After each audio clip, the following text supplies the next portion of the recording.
Ladies and gentlemen, boys and girls, children of all ages, welcome to tonight's feature presentation of the TDR BladeNote.com Premier Cup Series here from the Charlotte Motor Speedway. Tonight we have a treat for you, the Noble Charlotte 200, a race that has over $160 on the line for 9 drivers. Tonight I am joined by Mr. Tommy Bordeaux and Alex Gordon. Welcome to the booth, guys.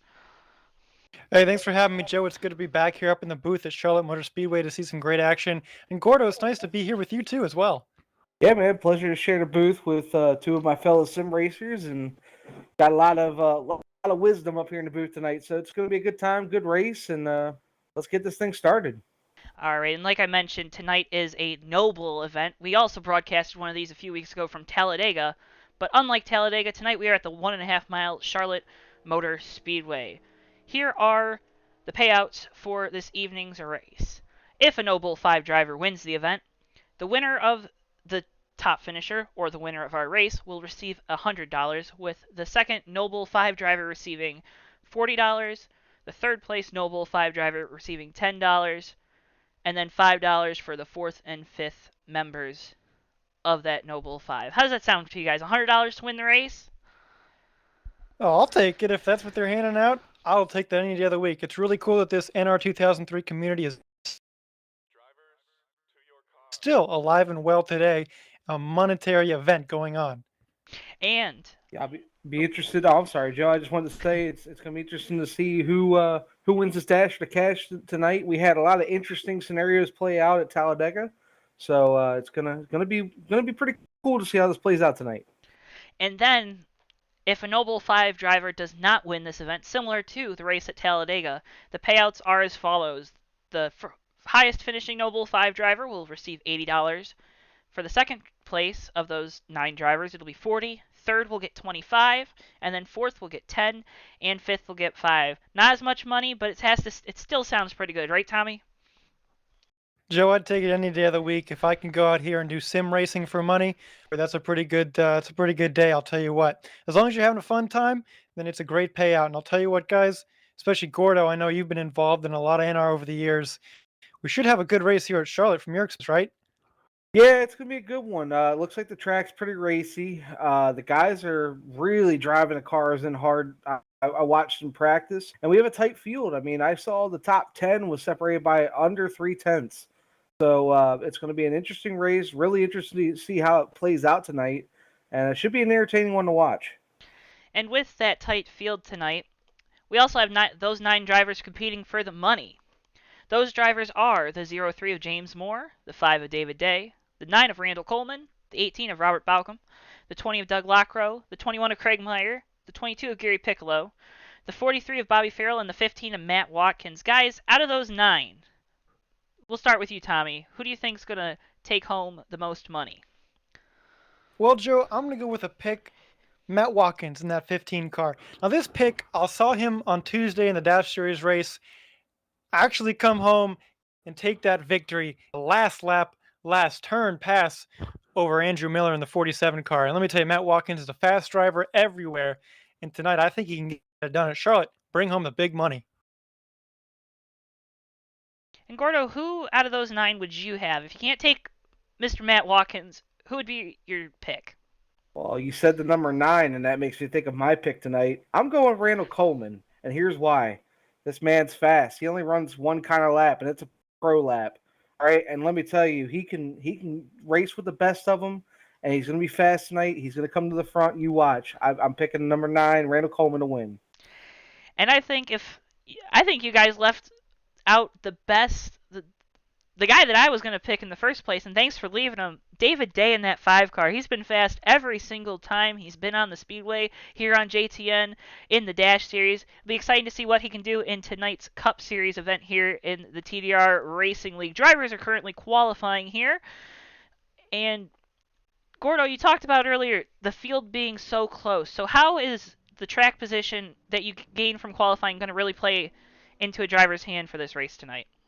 I think passing is going to be at a premium tonight. As fast as they're going around the track, you're really going to have to set up your passes and hope for mistakes from your other competitors. Now, with that being said, I have seen where multiple lines do work, so it is a possibility to get a run off the outside and make a pass on somebody, but setting up your passes is going to be key, and making the pass is going to be very difficult tonight. So track position is definitely the top priority of all these guys in the field tonight. Yeah, and track position, especially for these noble guys, Tommy, how does, being part of the race within the race, how will that affect your strategy throughout the event? Well, at the end of the day, Joe, if you're going for the money, you got 8 other drivers out there that you're worrying about if you're one of these no bull drivers. So you might do a little things a little bit differently if you're trying to go for that cash. And I'll tell you what, guys, it might affect how the strategy plays out in this race. But keep in mind, we got 160 laps here. That's a long way to go, and anything can happen along the way for any one of these drivers. And you may get involved in an incident that doesn't even have any no bull drivers in it, and it could end your day for the cash early. As we watch the 028 at Monte Keller, not part of our Noble event this evening, how do those non-Noble guys really play into the way this race will go? Well, it can be pretty interesting, Joe, because as we saw on Tuesday night at the Fast TDR Cup Series, Dash Series race, we had a couple drivers have an incident coming to pit road that brought out a yellow and also sent some guys home with damage. So you gotta take a look when you're entering pit road to see who's around you. Be very careful because you could have a situation where a noble driver gets taken out by a non-noble driver, and their day can end early. And I'll tell you what, Gordo, that could be really frustrating, especially in a long race for money. Oh, absolutely. I mean, this is not your typical league race. This is a money event. So, you know, strategies all over the place. And if you're one of these guys that's not in the noble, who cares? Go out there and just let it fly. Throw caution to the wind and do what you got to do to win this race. But if you're a noble guy, you got to race this thing smart because you know you have to make sure you're there at the end of 160 laps because you can definitely throw it away in the first couple laps. And Gordo, why don't you take us through the starting lineup for tonight's event and kind of highlight those Noble guys as you go through it? Sure thing. So it looks like your pole sitter is my man, Randall Coleman, starting second. A newcomer to this. I haven't seen him race here before. Chris Emery in the 222. We got Matt Watkins, another Noble 5 guy, starting third, and Craig Meyer, another Noble 5 guy, starting fourth. Starting fifth, you've got the 75 of Davey Hazard with the 110 of Terry Bombard on his outside. Seventh place will bring in another Noble 5 guy, Robert Balcom, and eighth place, Cody Luke. And you've got the 166 of Blake McCandless starting side by side with Shane's side. Perry Bone and the 72 of Jason Trinchier will bring up row 6. Row 7 brings you the 028 of Monte Keller and another Noble 5 guy, Doug Lockrow. In row 8, you've got Bobby Farrell, the 43, and another Noble 5 driver, James Moore in the 03. In row 9, Ryan Johnson and Steve Bodenschatz in the outside lane there. And then it looks like rounding out your field will be a bunch of other Noble 5 guys as Gary Piccolo, Michael Murata, David Day will round out your field here. Looks like there might be some other guys sprinkled in there too, but they didn't take time, so I don't know where they're starting. Will be interesting to see too because when you do not take a qualifying lap in the TDR Cup Series, you kind of you're at the luck of the draw, right? Isn't that right, Tommy? Yeah, that's right, Joe. And that's similar to how qualifying worked this weekend for the real life NASCAR race in Darlington. You get put where you get put. And for drivers like Gary Piccolo and David Day, they're going to have a lot of field to make up if they want to be up front, especially when you have Randall Coleman up on the pole. He's got the best seat in the house to start this thing. Maybe he might stay there to the whole end, and they got to catch up to that fast number 9 car. And Gordo, we see just this wide range of where the Noble guys are going to be lining up tonight. If you're starting at the back, how is your strategy going to be different from a guy starting up front? Well, honestly, if I'm the guys in the back, I play this thing super smart. I kind of hold serve as far as not trying to make too many crazy moves early on. Let the calamity take the guys out of the race that aren't going to be around at the end, and that'll put you in a better position to win this thing or finish high in the money. I say that, and I look at some of the names that will be starting back there. I'll be interested to see what David Day does in these opening laps because my man is well known for making some wild moves. So it'll be interesting these first few laps to see how far he can come upfield. And it'll be interesting to see for sure as happy hour is now coming to a close. Drivers making their last attempts for pit stops. Tommy, you touched on it. We saw some action coming to pit road on Tuesday night. Do you foresee that really being an issue tonight with having to make almost double the amount of pit stops in this race? It could be, Joe, and you mentioned the number of pit stops. Now, tonight, if this thing goes green all the way, we might have 4 pit stops divided in the race up into 5 separate pit windows. But let me tell you something else, Joe. With the number of cars we have here tonight, especially compared to Tuesday night, boy, it's more than probably triple the cars out here. So there's going to be a lot more action coming to pit road on such a thin pit road entry. It could cause some major problems in this race. And just, it's a long race tonight. 140 laps around this 1.5 mile speedway will really put these drivers to a test. And for one of the 9 that are part of our Noble event, which you can see at the top of your screen, they're going to go home really happy, no matter how much money they get. We have to thank the TDR Racing League for putting on such a great event for all of these drivers, giving them a stage, a platform, as you hear the command to start engines, to really go out there and show what they have. It's a fixed setup series, and if you want to join, there's a link down in the video or in the live stream to go ahead, sign up on the TDR website to join in. You see the cars rolling off pit road. Gordo, do you got any emotions as a driver? You know, it's a long race. You're gonna want to get into your mojo pretty quick here, but you don't want to make any mistakes early. So how do you balance that? You know, the excitement, the fear, just every single emotion coming at you all at once. Well, it's 160 laps, so you got to hold your nerves in check. Like I said, this is long race. You're not going to win the race in the first couple laps, but you sure as heck can ruin your race in the first couple laps. So, fuel management's going to be key. Where you make your passes, or if you try to make passes, is going to be a big thing here at the start. We'll see the cream rise to the top as the tires fall off. I noticed tires were coming through the field a little better than others. So, just hold your nerves in check. This is a long race. Don't make mistakes and be there at the finish. As we see the cars coming through 3 and 4, they'll be getting the green flag this time by Randall Coleman. Will lead them down with Chris Emery to his outside. It'll be interesting to see this start of our event. The last one before real life Cup Series racing starts. We're excited to have you here on YouTube on JTN. Cars come through the start zone. Green flag is in the air. We're underway here at Charlotte. Looks like right away Randall Coleman on that inside line is side by side with that 222 car on the outside, and Watkins getting a good jump as well. Now he's on the inside looking for second place on the backstretch. As we saw, the inside line got a really good start there.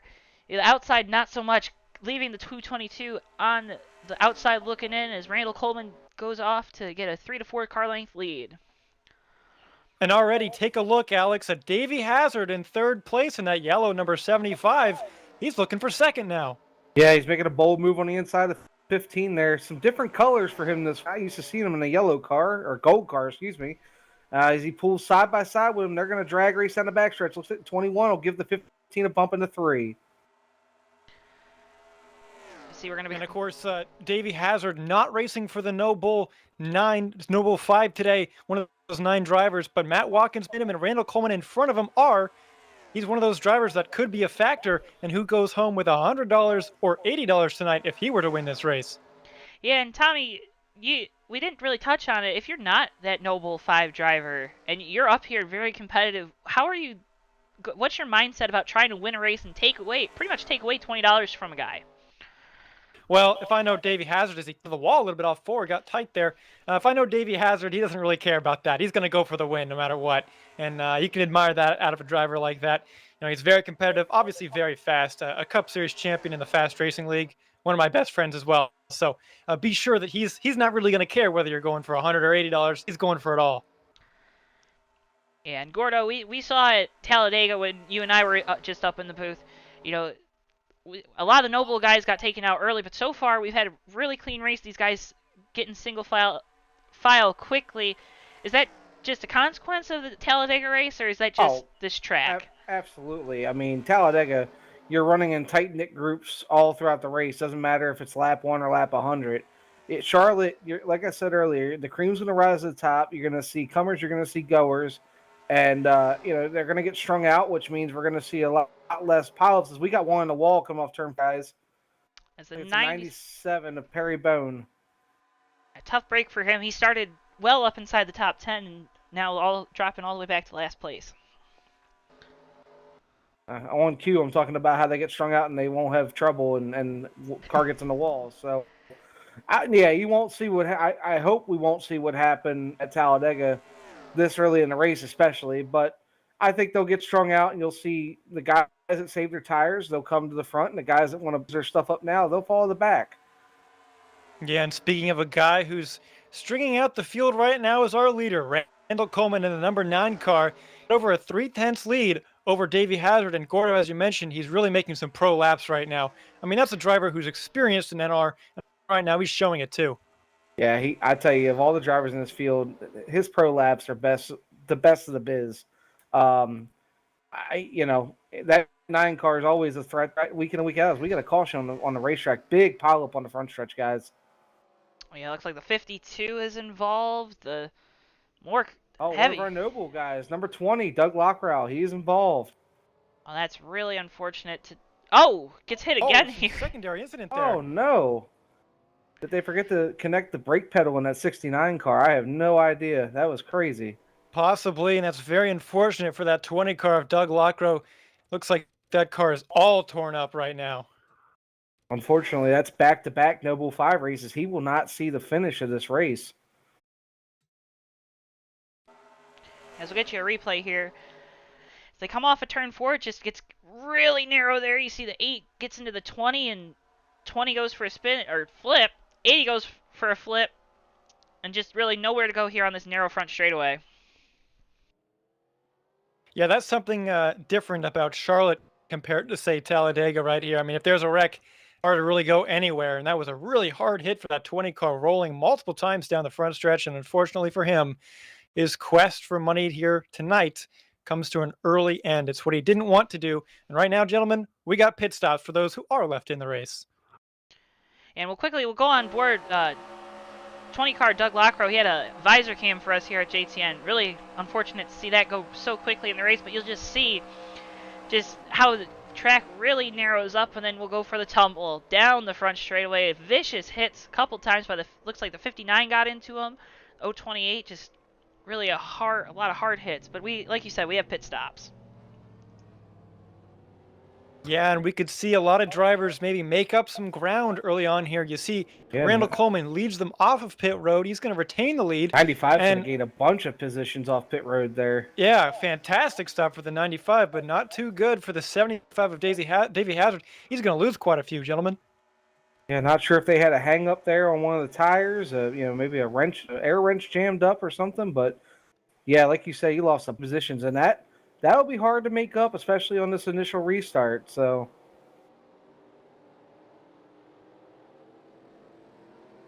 Joe, we had a fantastic race on Tuesday night. Earlier in the Dash Series, we had a final corner pass that saw Matt Watkins nab the win away from Andrew Miller in the 47 car, and he's a driver right now who came out of that pit stop sequence decently. I mean, he's got a little bit of work to do, but I want to talk about that race we saw on Tuesday night. It was a thriller, and I think we're going to see another one here tonight. Joe, give me your thoughts on a driver like Matt Watkins. He won on Tuesday night at the same track tonight.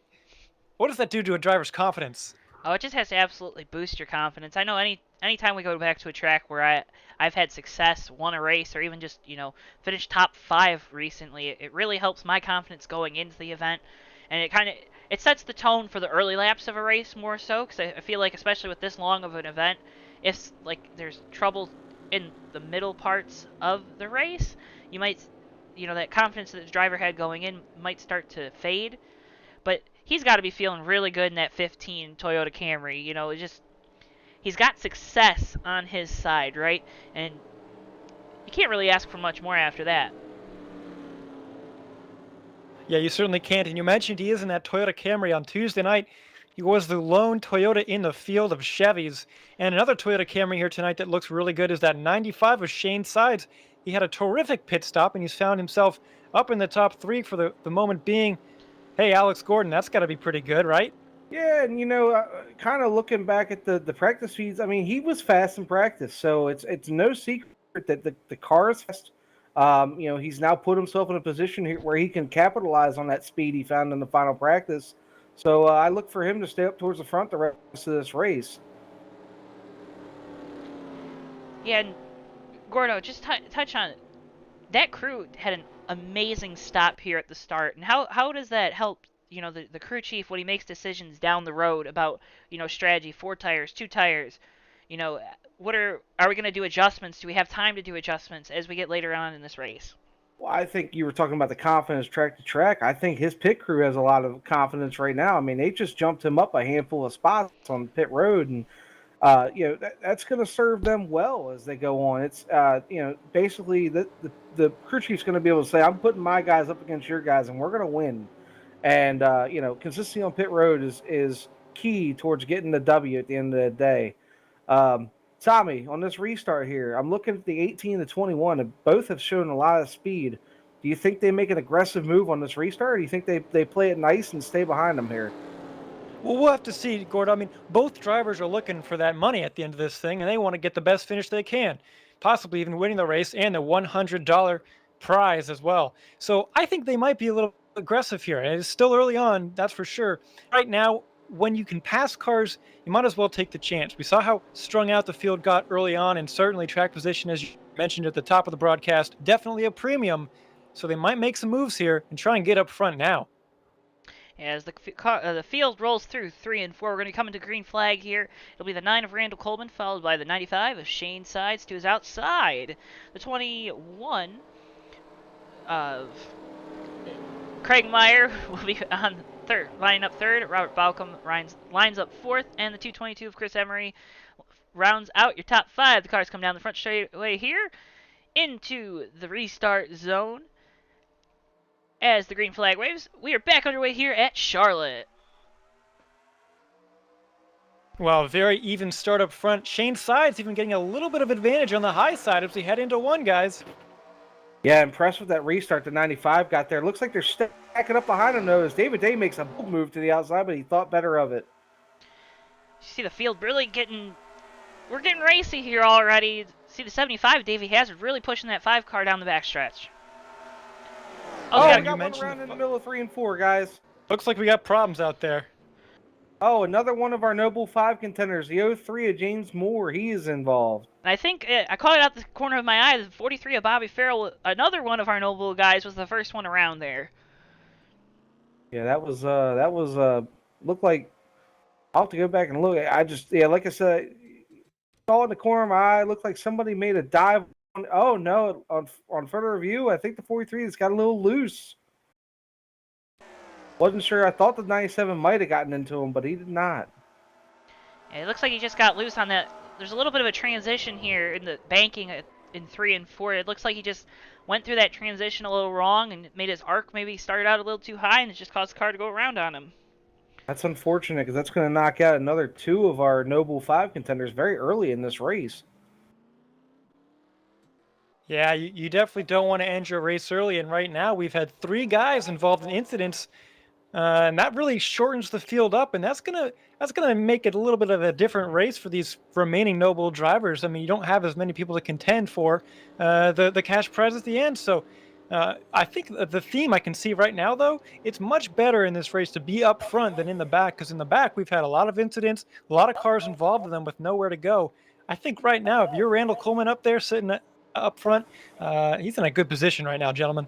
Well, I don't know, you say that, but I look back to that last restart, and they were trying to throw it 3 wide into turn 1. So, yeah, I think these guys know that the tires have a lot of grip in them, so they're confident to make whatever moves they can make. But as you can see right there, just the slightest misstep, and going to end up with a shortened up back end and a shortened night in this race. Yeah, and just to follow up on a story we covered on that last caution break, the 75 Davey Hazard, we talked about, he lost a lot of time on pit road. Do you think maybe that team was taking some extra time to work out that right side damage that when he hit the wall, Tommy? Yeah, I think so. It looked like a pretty big impact, and you want to make sure your aero's not affected too much. Charlotte, even though it's a 1.5 mile track and not necessarily a super speedway, with the current aero package on these cars, every little bit of aerodynamic advantage you can get is a big one. And that also means, on the flip side, any kind of damage that may create disturbances in the air around your car is also going to create an aerodynamic disadvantage. So you want to make sure you buff that out, make sure things are smooth and air's flowing properly. And that's exactly what they were doing on that last pit stop, Joe. As we see, pace car lights are still on. We have at least 2 more laps under caution here. So, we're getting close to 20 laps in. Now we're not very far in this race. Last season, in this Charlotte 200, we had 11 cautions for 39 laps. We've only had 2 so far, but as these guys continue to try to feel out the setup, feel out the draft, Gordo, what do you think? Do you think these caution numbers, we're going to start seeing more green flag racing, or do you think we're going to keep seeing these sprints to the next caution? I'll tell you right now, if we keep having these little sprints, we're not going to have any cars left to finish this race. It's 160 laps. There's a lot of grip out there. So, like I said, guys are making bold moves, but you got to realize there's 160 laps. Just feel your car out, run smart, and be there at the end. I don't know. I don't know what's getting these guys wanting to race so hard. Track position's pretty easy to make up. If you can get a good pit stop and put yourself in the right positions here, but they can't even say what their car is doing yet because we haven't really gotten a long green flag run yet. So, be interested to see how this thing progresses. Tommy and Joe, I mean, you guys can speak on this because you do a lot more sim racing nowadays than I do. What's the feeling in the cockpit when you're in one of these races where you just can't get a long green flag run? It's got to be brutal to get your rhythm up. Well, personally, it is brutal. I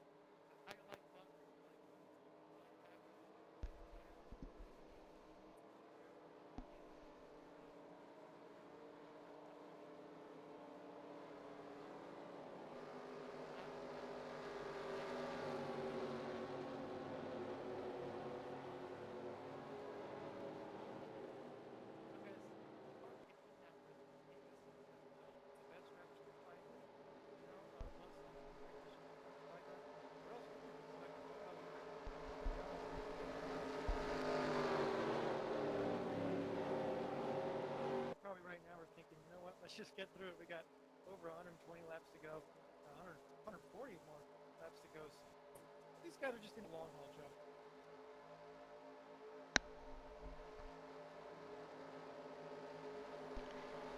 And Gordo, as we're getting ready to go back green flag racing here, how do you think that 95 can get a better restart this time and kind of hold his position through turns 1 and 2?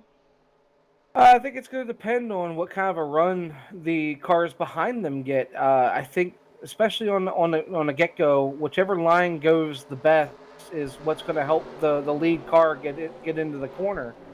With that being said, the 95 did show there's plenty of grip on the outside, so as long as he times it with Randall here, he should be able to hold with them. And I wanted to say, I think we're getting some technical difficulties with Tommy's mic. We'll try to get that fixed real quick. As green flag is back out, we are once again racing here at the Charlotte Motor Speedway. 95 pulls out to about a half car length. Now a full car length. He can clear him here if he can pull down, and he does. So great power move, great restart by the 95. And that Toyota. Yeah, you were talking about that 95 needing a good start there. I think an intern might have spilled some water on the micro cables. But right now that 95 is up front overhead of Randall Coleman in the 9 car, and I'll tell you what, a good pit stop gave him some great track position to do this. But Randall fighting back on the inside. Yeah, great battle for the lead here early on in this race. Getting some great racing action, some great value for your dollar here at Charlotte. Randall, it looks like... A little further back. Oh, Mike! Oh, the 16 hard in the wall. Looks like he'll save it, though. We'll keep it green. But, man, the 16 hard into the outside wall coming off of turn 2. Yeah, it's unfortunate for Michael Murata. A real journeyman in the series. All over NR 2003, of course. I had a great chance to help that team with the decals this week. Unfortunately, that 16 car with a little bit of damage on that right side. That might affect him later on, boys, as we just talked about Arrow earlier. Now the field has started to string out. It looks like you're only side by side right now. Side battle is the 75 and the 21.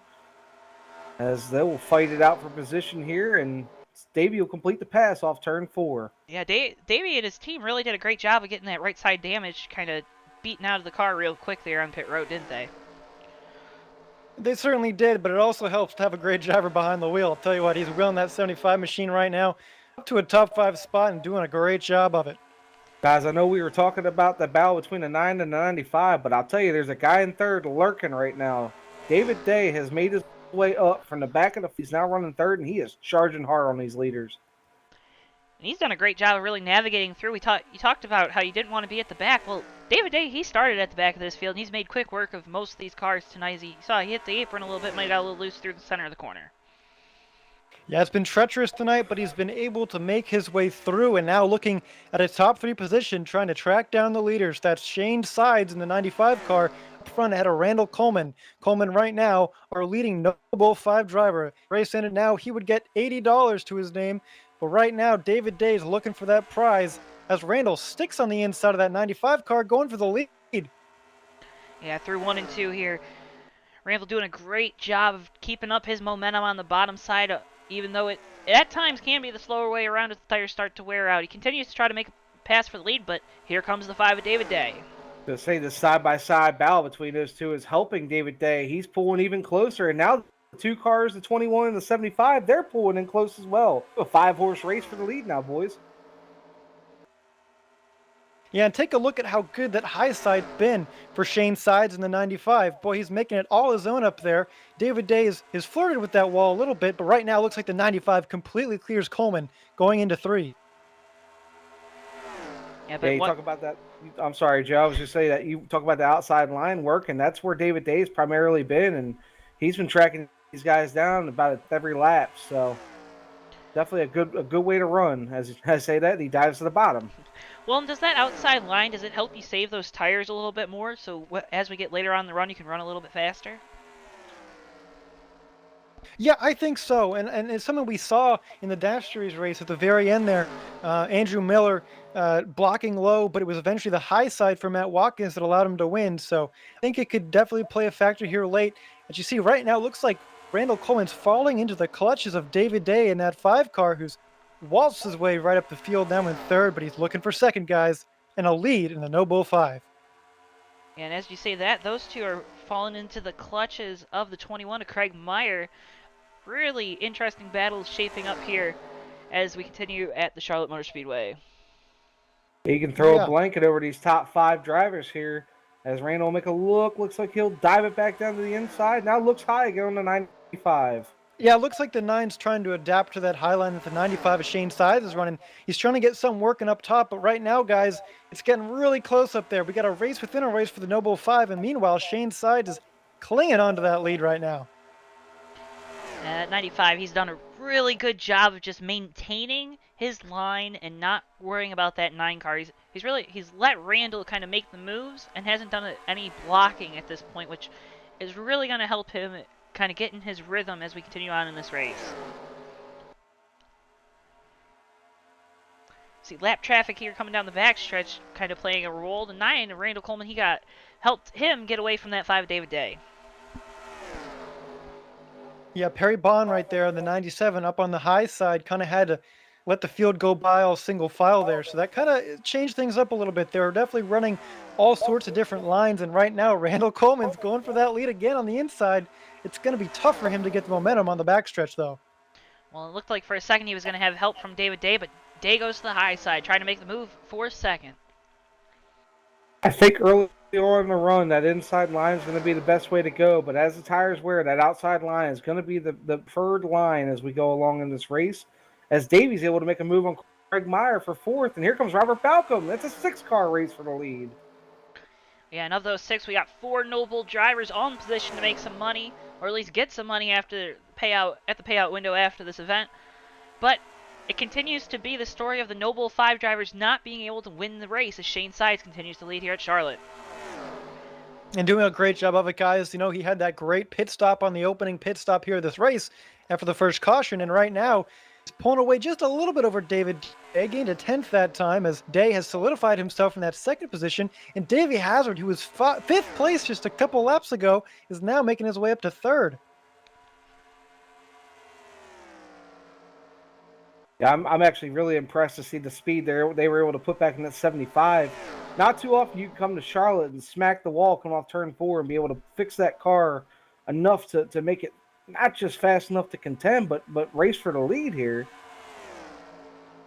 And that crew, Certainly doing a great job after that incident. Joe, take a look at David Day tracking down the 95 of Shane's side. He's getting ever so close. As we see our camera from the turn 3 perch, 5 of David Day, he's just done such a great job of just, he waits and he waits for that guy in front of him to slip up a little bit, give him his line, and then pounces on it, makes the pass. He looks to the inside of Shane's sides.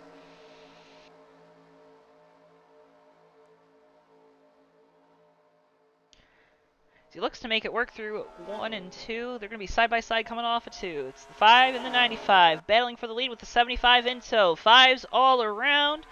95s looks like he's going to take back the lead here coming off of 4. And as I say that, the 5 gets back to the inside. I say the 5 car made a strong move to the inside there. Looks like he's got about a half car length, but here comes the 75 pushing the 95 back by him down the front. Oh, that was close getting to turn 1. These guys are driving door to door at 185 miles an hour. This is not your local interstate, guys. Oh, they make a little contact. Really, really close racing here. Tommy, if you're David Day and you're fighting for this money, are you going to keep fighting this hard for the lead?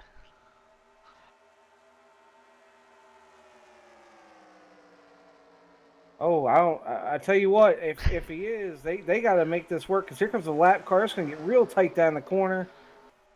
3 wide. Oh, that was close, but they made it work. David Day will be able to clear him off the corner. That was actually probably the best thing that could have happened for the 5 right there. Yeah, Shane Sides looks back, gets back to the inside here in 3 and 4. He's going to try to make the pass again. He's done a good job probably of saving his tires. He's run that high side, but I don't know. That 5 car, David Day, he's just been super fast in that Dodge Challenger.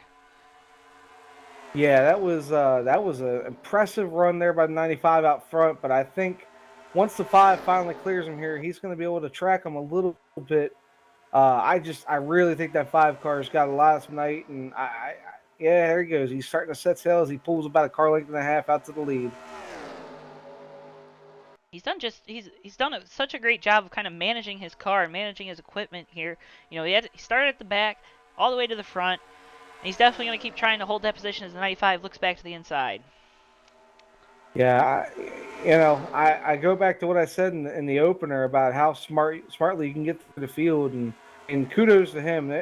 That's not an easy thing to do at this track, is to drive your way up from the back of the field. And we're talking, not even halfway into this race, and he's already at lead. I mean, that's impressive, and that's a lot of power, and he's gonna be there for the rest of this race, barring any unfortunate incidents. I think he's definitely one of the favorites to win this thing, as we got a really good battle for 3rd right now. Randall Coleman looking to the inside. He wants to get up there past the 5 of David Day, try to grab some more money. He's looking to the inside of Davey Hazard in that 75 Amp Toyota. I just don't think the inside line is the way to go right now. I think you have to use your stuff up too much to make that inside line work, whereas the outside, you can kind of roll the corner entry and just get back to the gas so much harder than these guys on the inside. I think early in the run on fresher tires, that inside line will be preferred, but after we get about 20 or 30 laps on these tires, I don't think it's the move. As all of a sudden, I was talking about that 6-car racer lead. We now have some more players here at the back of this thing. As the 222 of Chris Emery. Yeah, thank you. Sorry, I was having a blank there. Matt Watkins in the 15. They've joined this party. So a very tight-knit battle up here, and some great hard racing at high speeds. Gotta love it. Gotta love it here at America's home for racing, the Charlotte Motor Speedway. The leaders are encountering some lap traffic here. 97 of Perry Bond and 03 of James Moore. They both give way, room to the leaders. That got really tight going into turn 1 there. Looked like 97 tried to get out of the way and almost ran to the... Oh, we got one in the wall. Hang on, guys. Sorry, I know I'm flubbing over my words, but the 03 got stuck in the wall there, and that could have been big. He pulls it down onto the apron, but we saw those lap cars on the front straightaway let Shane Sides get to the outside of the 5 of David Day, and now he's back to the inside, trying to make a pass for the lead here down the front stretch. Yeah, just when you think that the 95 lost his run, here he comes flying back, charging back by the 5. He'll take the lead. The 5 will try a crossover and move off too. Yeah, they're really fighting for this lead. Want to lead every lap that they can here at Charlotte. The 5 is he's done such a good job, and he's in position to make a decent amount of money. Right now, Oh, I we don't got know a if call. $20 looks that good. Sorry, guys, we got a caution on the racetrack. Oh, it's the 97 again. And he's had a tough evening here. Guys, we'll get you a replay here.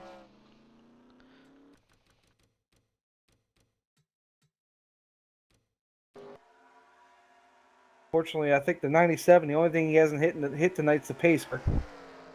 It looks like he just Everybody. the 22 was to his outside, and I don't know if 22 didn't thought there was more room, or the 97 didn't give him the room, or what happened there. But tough break for the 97 team of Perry Bond. As everybody pulls on the pit road, Shane Sides will lead them down. We were talking earlier about that great pit stop the 95 of Shane Sides had last time. Hopefully his Ream crew will get him off pit road just as fast as they did last time so he can hold his position. As we're going to see from our pit road cam, all the guys coming down to pit road, you can't see their pit crews and their boxes, but they're going to, I assure you, they're there and they're working at their hearts out to try to get these guys off pit road first. While we have a moment, if you're on YouTube right now, live for this event, feel free to ask questions in our chat. We'll do our best to respond to them throughout tonight's event. You see the race off pit road, that 95 team again did good, but big loss there for the 5 of David Day. Yeah, not sure what happened there on the 5 stop. He may or may not have had some contact wall. They might have just taken a couple extra seconds to pull some fenders out.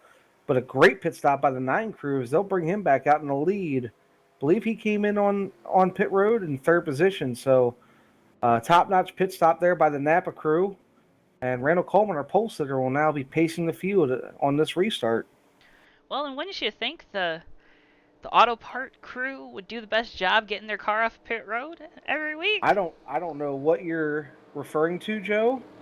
I have no idea. No, those guys at Revolution, they've got a great program. And yeah, when you have an auto company backing you, I mean, you expect the best performance week in and week out. So yeah, I mean, hopefully for his sake, this will parlay into a good run. He seems to have a really good car on short runs, but it tends to fall off as the run goes along. So just need to make a few adjustments there in the old cockpit, and that'll allow him to maybe keep himself up in the top 3 for longer this run. Hopefully we get a longer run. We got a pretty long run that last time. It was about 20 laps. I mean, we did. That was a great run. You know, these guys got to see how these tires are going to react as the run goes along, and I think you're going to see another hard charge from the back for David Day. Not sure what happened on that pit stop there. Hopefully we'll get that story here in time, but he has proven that he's more than capable to drive from the back to the front in no time flat. So this might be a very interesting restart here. well, and it was really nice to see, you know, in NASCAR right now, their Dodge is not part of the Cup Series or any series for that matter, except Pinty's up in Canada, Mm-hmm. And it was interesting to see a Dodge Challenger up there leading this race.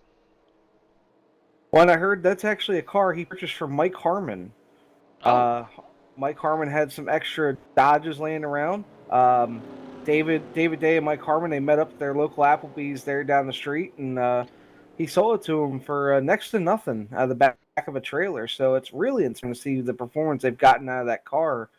So you know, gotta root for an underdog story with an underdog piece of equipment there. You know. Well, and I thought Mike Harmon, they only used Applebee's for fighting, but that's really nice that they used it to make a transaction for a race car. Look, if you can't do something at an Applebee's, it's probably illegal. Okay, Joe? That's just something you need to remember in life. As pace car lights are off, we'll be going back green flag racing this time. This is how your top 5 looks. The 9 of Randall Coleman will be on the inside lane. Starting to his outside will be the 95 of Shane Size. In the second row on this restart will be the 18 of Robert Balcom and that Rowdy Energy Chevy Camaro SS. To his outside will be Tuesday night's winner, Matt Watkins. And then rounding out your top 5 will be the 75 of Davey Hazard, with the 222 of Chris Emery to his outside. You then got 2/3 of the Busch Express, following them in the next row, and 2 Dodge Challengers, the 5 of David Day and the 166 of Blake McCandless. I'll tell you what, guys, that's a pretty familiar front row we have right now. It seems like that 9 and 95 car been up front all night long. Boy, Randall Coleman up there, he's looking like he wants to get that $100 more than anybody. Tommy, what do you think here? I mean, we just had a long run there on that last run. Do you think we have another long run, or do you think it's kind of a short, explosive run here? You know, kind of takes off quick and then it trickles out at the end. I don't know what kind of run we're going to have. What do you think? Well, Gordo, we'll find out. I mean, as you know, the phrase is cautions breed cautions, but for the moment being, Randall Coleman in the lead heading into the restart zone, and green flag is back out here in Charlotte. And it looks like a clean restart for everybody there, as they're going to stay 2x2 as they race off into turn 1. They are neck and neck for the lead. Oh, the 18 getting really loose. Yeah, wow. That could have been big right there, as I see a lot of Noble 5 guys right in the middle of that hornet's nest, but they get out of there clean. Yeah, Randall Coleman in the best position of them all right now. Cleared the 95 for the lead, and he wants to pull away and get away from all that mess behind him. It's Matt Watkins up to 3rd now, guys. Yep, we have a caution. Looks like the 109 is around the middle of 3 and 4. Yeah, the 109, this unsponsored machine. Really tough break for that team. So we'll get you a replay. Well, I guess that'll answer my question there. We're going to have a short run. Yeah, that certainly answers your question. Didn't quite make it a lap even. That's the 109 of Ken Hansen in that Chevrolet Camaro. Running back in 17th. You and see the replay. Looks like Phil the Thrill got into him there in the 48 car. Tough break. You know, you're out there just kind of making laps, trying to make it to the end. And, you know, unfortunately, trouble will find you in this racetrack, it seems. Yeah, certainly at a track this narrow, it's not like Talladega where you have so many lanes and a huge apron to go down onto. But Charlotte, if there's a wreck in front of you, it could be pretty hard to get away from. And right now, that's unfortunate for Ken Hansen and also multiple Noble guys. Here's a little bit of a caution report, gentlemen, as far as the drivers who are out and in the No Bull 5. We had, first of all, Doug Lockrow, unfortunately, retiring from a first incident in that 20 car. And then James Moore right now is 1 lap down in the 03 car back in 18th, although he could get the lucky dog here and bring himself into the lead lap, albeit with quite a bit of damage.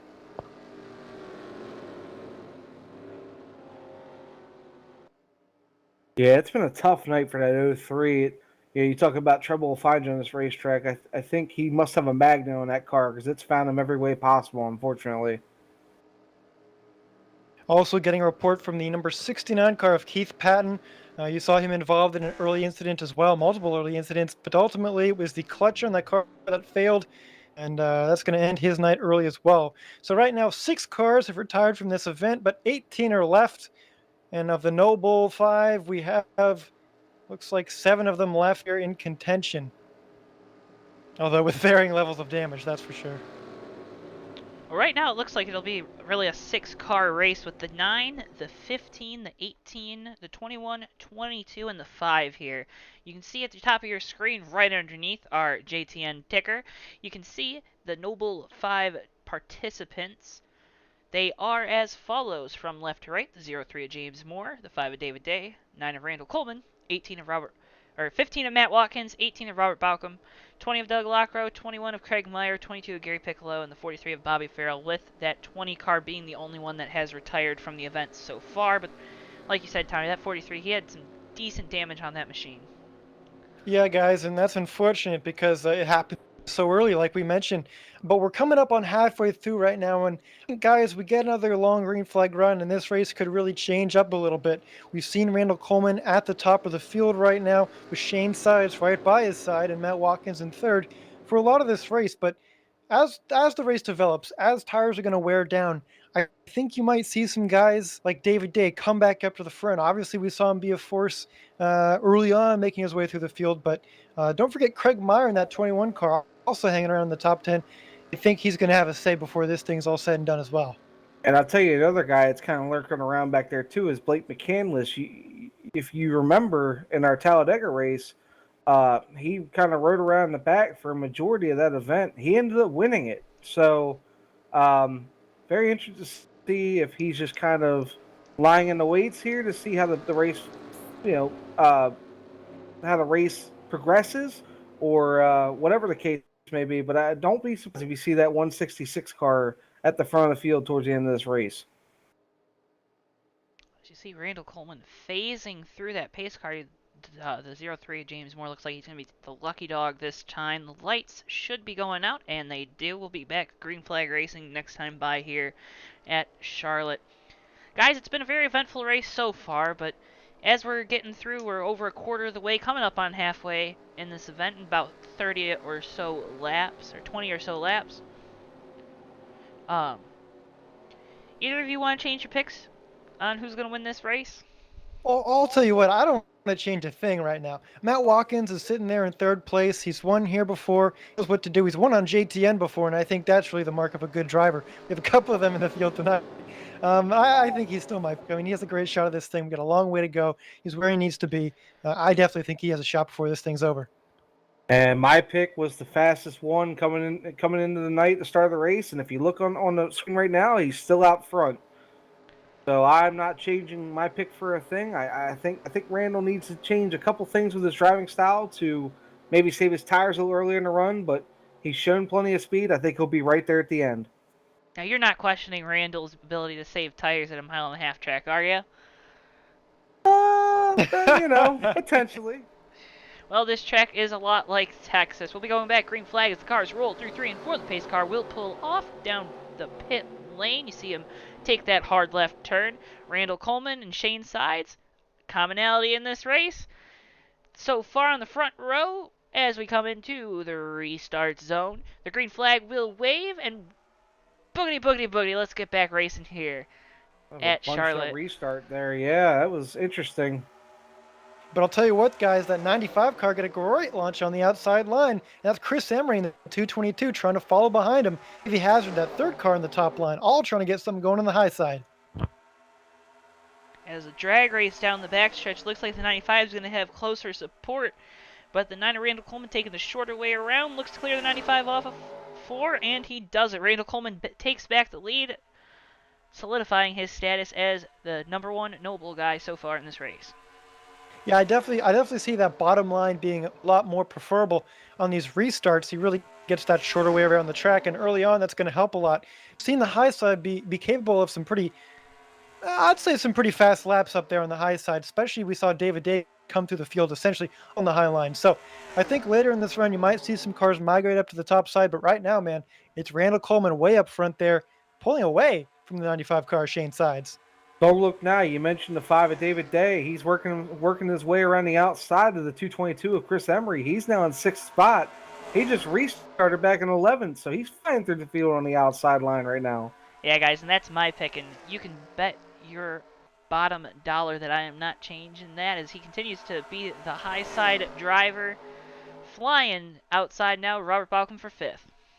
Yeah, high, wide, and certainly handsome in that 5 car. Dodge Chargers coming up through the field, and right now, Randall Coleman also in that Chevrolet up front. We've got a lot of different manufacturer representation up there. Looks like we might have an incident. 15. Yeah, no, I'm sorry. I looked up and saw the 15 sideways. He had his hands all cattywampus off turn 2, but he was able to save it. And as he does that, 75 with Davey Hazard moves into 3rd, putting 2 cars in between our Noble leader in the 2nd place, and then the 3rd and 4th place drivers of that field. I should correct, too. That's a Challenger that David Day is in. I'm sure the folks at Dodge don't mind too much. Really using that high side to his advantage here. He's looking for 4th outside of Matt Watkins in the 15. And he's going to take it going down into 3 and 4, continuing his charge back to the front of this field. But Randall Coleman continues to lead here at Charlotte, doing a really good job of maintaining a 4 to 5 car length lead. Yeah, it's a Reset. really steady gap right there, and that's important right now for him. He doesn't have to come out here to a 2-second lead and do anything crazy.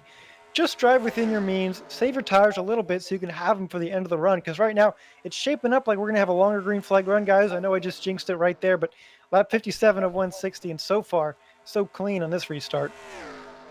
It looks like we're going to get a battle for second. Davey Hazard looking to the inside, but don't look now. David Day going to start challenging for third as well. Ooh, that was a slight block by the 75 going in the corner, but the 5 will drive to his outside, makes a power move off turn 2. He will grab third off the corner. Yeah, that 5 team really has that Dodge Challenger hooked up as he continues his march back towards the lead. Now, Tommy, Tuesday night we talked a lot about how there weren't any Toyotas in the field and that it was all Chevys, but as I'm looking at the screen right now, I see 3 Toyotas in our top 5. Well, sure, Joe, and you know they're doing a great job too. You got right now we got 95 in the lead of those 3, followed by Davey Hazard and of course Matt Watkins in the 15 car. Also want to point out there's a Chevy in the lead, gentlemen, and that was the dominant car on Tuesday night, which of course unfortunately didn't win for Andrew Miller in that 47 car. But oh, look at that, guys! David Day and his Dodge Challenger looking for second place. Oh, close. Looks like the 95 pulls up ahead of him again. Yeah, that 95 car just gets such... For as good of a run as that 5 car gets through the corner on that high line, the 95 just looks like he has some serious straight line speed and does a really good job of getting those rear tires hooked up to make that straightaway really, really his dojo, his place of... What's the word I'm looking for? No, yeah, I know what you're saying there. But I tell you what, he's doing a better job of is mirror driving. Anywhere that David Day goes, he goes there first. He's keeping that 5 car behind him as long as he can. Ooh, this is going to be close off too. That was mirror driving taking a little too far there, I think. Well, in TDR... Yeah, and those two kind of fighting a little bit here has allowed Davey Hazard to get back in that picture at the same time. Randall Coleman's comfortably in the lead right now. He's just chilling up there. He wants to get that $100 for the No Bull 5, and right now he'd get all 100 of it. David Day now looks to the inside. He did a really good job of getting the car turned through the center. They get really close off of 2, but now it's going to be a drag race down the back stretch. David Day on the inside. Shane Sides to the outside.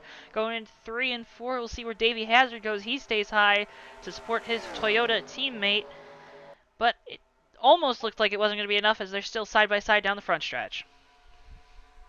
And this is what Randall Coleman wants to see out of the rearview mirror. He wants to see these guys racing side by side.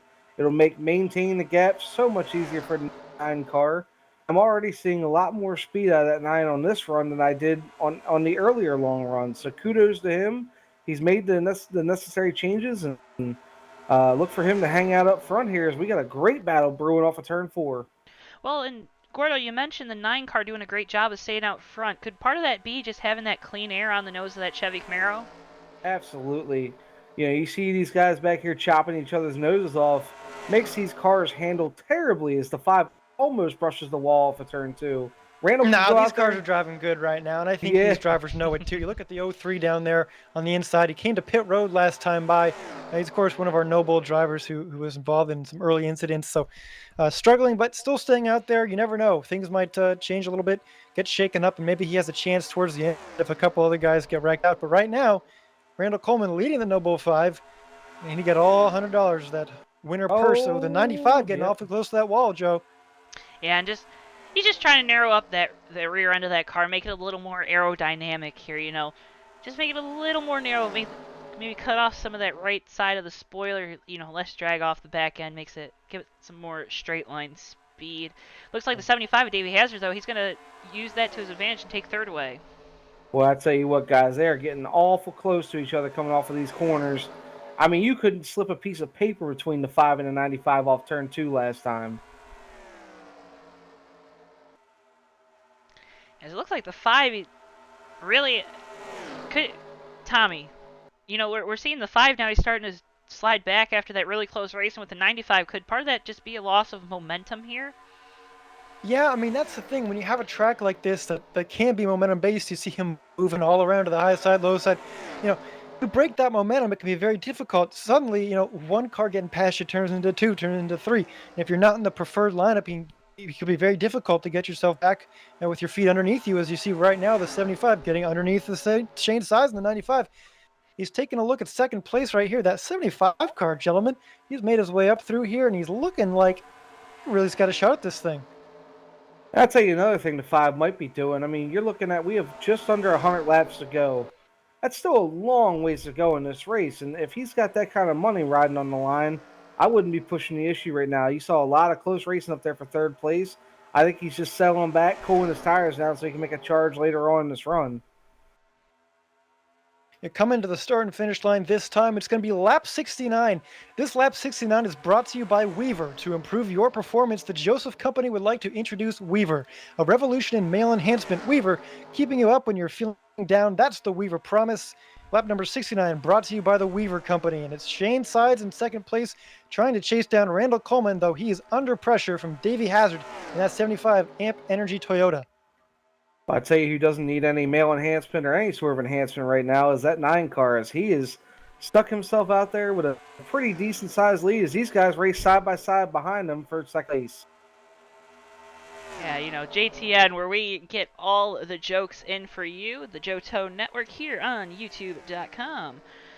Randall Coleman continues to lead this TDR Noble Charlotte 200 at the Charlotte Motor Speedway, America's home for racing. You see a great battle for second between 2 Toyotas, and then a third Toyota making his way into the picture, those being the 95 of Shane Side, 75 of Davey Hazard, and 15 of Matt Watkins here. But that continues to let Randall Coleman walk away with this lead. Yeah, and right now, Joe, he is sort of in the lead by roughly the same gap that he has been, although, as you can see right now, these cars are on the high side getting together and staying lined up. I think they're going to have a run at him, guys, because right now they're looking really in order, and that gap's coming down just a little bit to that 9 car. Well, and right now we're about at where our longest green flag run of the night was, roughly 20 laps. These guys are going to start experiencing some new sensations in the car. It might get a little tighter in the center, might get a little looser off. What are you doing right now behind the wheel to try to make sure you manage those new feelings in the car, Tommy? Well, new feelings can always be exciting, but sometimes they can also be terrifying. In this case, if your tires are going out from underneath you, they're terrifying. And if you're any one of these drivers that has raced hard so far in the early part of this run, you're probably going to start to feel the effects right now. We mentioned David Day. He slid back all the way to 10th right now, guys, and he was making his way up through the field like a madman early on. So I know for a fact that he's really he's feeling those new sensations of being especially really tight off these corners. It looks like these guys slowing down a little bit. We might have a yellow. No yellow, but I will tell you the 5 car, the last time he went by had a ton of damage on the right-hand side, so I think it might equate as to why he has slowed down so much. Yeah, and is that just a product, Gordo, of just, maybe using up those tires a little too much and then getting tight all of a sudden off the corner? I think so. Like I said earlier, this track has a ton of grip in it, but sometimes it gives you a false sense of confidence to make you think that you can just throw it in there like Superman and run whatever line you want. Unfortunately, it looks like he tried to bite a little too, or bit off more than he could chew on this racetrack, and Charlotte took a chunk out of the right side of his car. Back up front, a driver trying to make his way through the field is also Matt Watkins in the 15. He's hung around the top 5 seemingly all night, but now he's looking to the inside of Shane Sides in the 95 to try and get that second spot. He, of course, a Noble 5 driver. He wants the big payday and track down Randall Coleman for the lead. Well, that's something that he has yet to do, but so far, he's getting close, guys. Yep, he's making a run, and also a guy I talked about earlier, the 166 of Blake McCandless. He has come from seemingly out of nowhere, just like he did at Talladega. Now he's up here in the top 5, making a charge at it. I definitely think that could be the product of saving tires. One Dodge and David Day slid back. Another Dodge came through the field. That's Blake McCandless in the 166 Toyota. Toyota-sponsored Dodge. He got great you. job right there. Now, it looks like we got a yellow in the field. Oh, What a big wreck up front. I called it. Yeah. Just as you were saying, we got a yellow. It was like it was bound to happen. The 95 bounces off the 18. Tough break for the 95.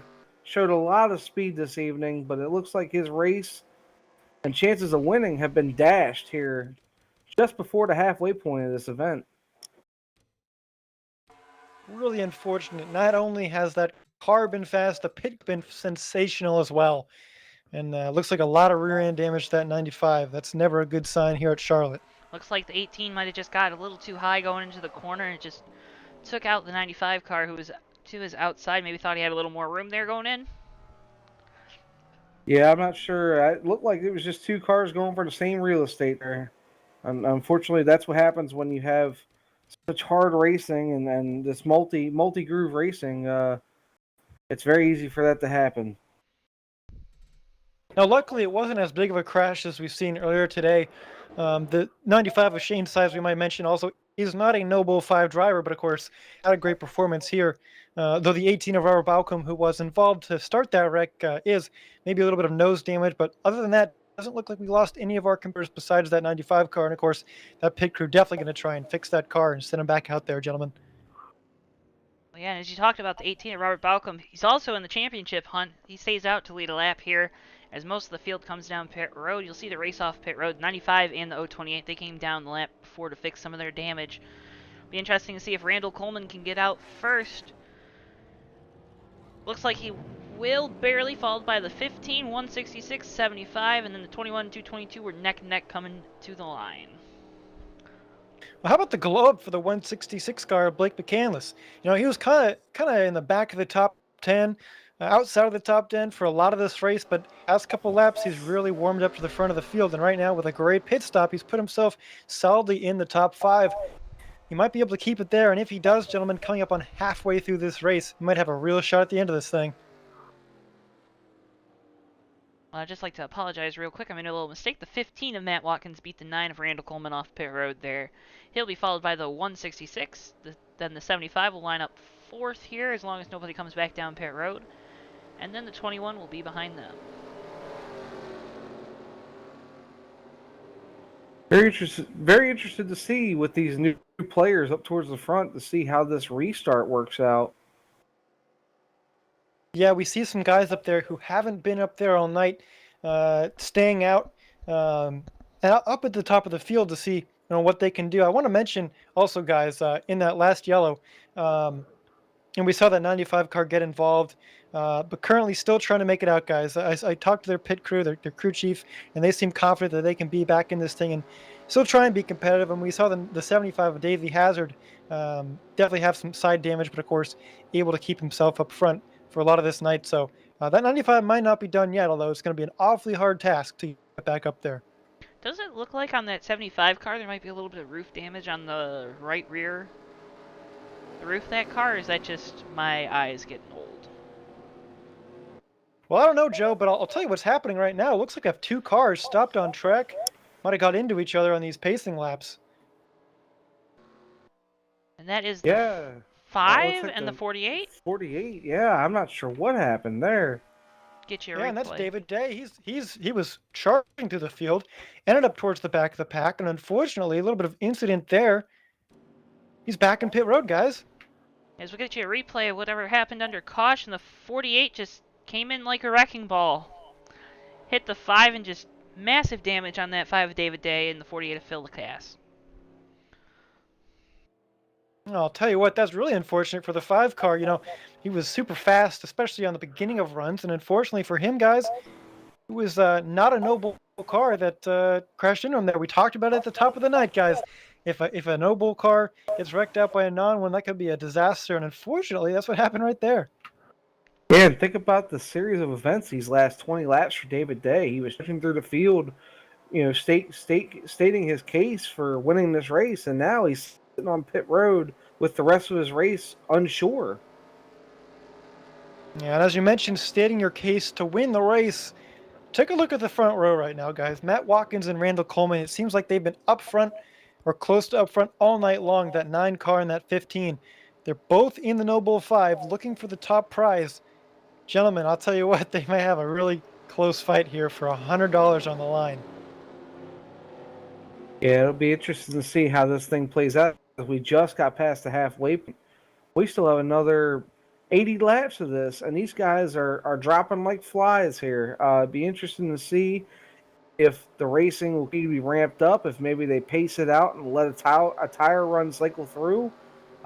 Be very interesting to see all these new these new changes to the faces at the front of the field. I mean, take a look back there, and I believe he's in 7th. I mean, Terry Lombard, we haven't said his name once all night, and now all of a sudden he may potentially have a chance to slide up and have a good run at a top 5 finish tonight. Yeah, and that is for sure. Lombard, I apologize. We have a reset of the field. Matt Watkins and Randall Coleman on the front row this time. A little bit different. We got a Toyota and a Chevy still, though. As the pace car pulls off, we go into the restart zone. Matt Watkins will get the green flag and lead him back. We are back underway here at Charlotte. Pretty even as they get off the starting line. Like that inside line might have a slight advantage as they go off into turn 1. Side by side, very close coming off of turn number 2. Randall Coleman looking to get that momentum off the high side. Matt Watkins right now keeping it on the low side. Very stout, trying to get the lead into 3. Well, it looked like that 15 might have got a little loose going into the corner, but it really paid off as he clears Randall Coleman off of 4. To say if that was him getting loose, he should do it every lap as he really pulled away from the 9 as they exited the corner. Out of 21 of Craig Meyer, he'll throw it to the inside. He'll try to take second from Randall. Yeah, and where's Craig Meyer been? He's another Noble 5 driver that's right now found himself up in the top 3 right now. I think that 21 team, they've just done... Yeah, we have big wreck caution. off turn 2, guys. Sorry, I was trying to grab your attention. It was a big wreck, and there was a lot going on there. I couldn't get the words out of my mouth. Huge wreck. It looked like 4 or 5 cars. Bobby Farrell involved again. And unfortunately, that 109, he got lucky on one of his earlier incidents. I don't think he got so lucky this time. That's unfortunate, especially for a lot of those guys. I'm going to head down to pit road for a second and see if I can talk to some of these teams who are just involved. I'll share those updates with you when I return. But guys, a hard hit for a lot of drivers there. Looks like we have a lot of torn up race cars. Yeah, as you see the replay, it looks like the 72 just hit the apron through turns 1 and 2, got loose, came up the track, and just massive damage to that 72 and the 109 of Ken Hansen. The 72 being, I look down the list, that's escaping my mind. Who's the 72, Gordo? That would be Justin Trinchier. Well, whoever he is, he just went for a wild ride. I bet he, as well as the rest of his crew, is really happy that that catch fence was there to catch him. Jason Trinchier, I apologize. Man, I am terrible with names tonight. Yeah, that was an unfortunate accident off of turn 2 there. If you're not careful, that apron will bite you. Unfortunately, those guys didn't seem to be able to get slowed down in time, and what a massive impact by a lot of those cars. And just, you know, not as crazy as some of that one wreck we saw in the backstretch of Talladega, where it looked like we just had a tornado coming off of 2, but definitely a scary incident there for the 109 and 72 cars. Well, so now you're up front. You figure these fuel runs are getting shortened by all these caution flags. You know, we talked in the pre-race show. These pit windows are about 33 to 35 laps. This all of a sudden goes from being a quote-unquote 5-stop race to now these guys may or may not be able to do it on 2 more stops. What do you think? What do you think these guys do here? Do you think you come in and top off and try to stretch the pit window as much as you can? Do you try to go hard and stick to your scheduled pits? I mean, a lot of interesting things playing out because of these multiple yellow flag conditions we've been having. Yeah, I think it just might be a little too much to save. We might just barely be outside the window, so just stay out here. You're still going to have to make 2 pit stops, and you might actually want that fresh rubber as we get down towards the end of this race to try to make a hard charge to the lead. We'd like to urge everybody that's watching live with us on YouTube this evening to go ahead and use the chat feature on the right side of your screen. Go ahead and write in your questions. We'd be happy to answer here. We look for the fan interaction here at JTN. We welcome it, and we just love to see everyone tuning in this evening. Thank you for choosing JTN for your Saturday night entertainment. Albeit we've had some great racing at times, and we've also seen a lot of caution laps so far in this event as we work lap 86. Yeah, and unfortunately with a lot of these wrecks too, we see a lot of gunslimaning of the field. Guys just can't get on the brakes quick enough, and it's unfortunate to see these second accidents that are sometimes even worse than the initial accidents. A lot of guys getting taken out in situations that are not of their causing. So, a very interesting race as how this field has disintegrated from a 20 car field to start to now we only really have about 10 cars that don't have damage on their race cars. Well, and that can be especially frustrating here. You you think that you're out of the wreck. You're not going to get involved. You've done a good job of working your way around some incident on the track, and then for someone just to come in from behind and just give you a boot, send you into either another vehicle or a wall. Just a lot of times it hurts more than being involved in the primary incident on the track that caused the Yeah. yellow. And that falls on the spotter. The spotter needs to do a better job of telling these guys where these cars are when they're coming up on the accidents. I'm not sure if maybe with the sun going down, if they're hitting a blind spot in the spotter stand. It's kind of unnecessary for these guys to carry the speed they're carrying into these wrecks. But then these spotters are doing a terrible job of spotting the wrecks tonight. So I don't like to be critical, but I hate seeing secondary wrecks. It's just there's no call for it. And it can be really, like I said, it's frustrating for probably drivers that aren't even involved in the incident when you have that secondary incident that really caused the yellow to go an extra lap or two because the cleanup crews have to go out there, sop up some more oil, or remove a wrecked race car. Unfortunately, that happens sometimes. We'll be going back green flag racing here, however. It'll be the 15 of Matt Watkins, and then to his outside will be Randall Coleman, followed by Craig Meyer and Blake McCandless in that. I don't want to call it beautiful, but it's definitely weird 166 Toyota Plus Dodge Challenger. I've heard of manufacturer support, but I've never heard of that many manufacturers supporting one car. As we get ready to take the green flag here, the 15 of Matt Watkins will lead them down. And we are green, green, green. It looks like they get off to a clean start here. Be interested to see what happens down turn one as the 15 actually pulls about a car length getting into the corner. Yeah, that inside line did a really good job of getting a great restart there and holding together, using all the momentum they could to get that 15 car into the lead solidly here as he has about a car length off of 2. They fly down the back stretch there.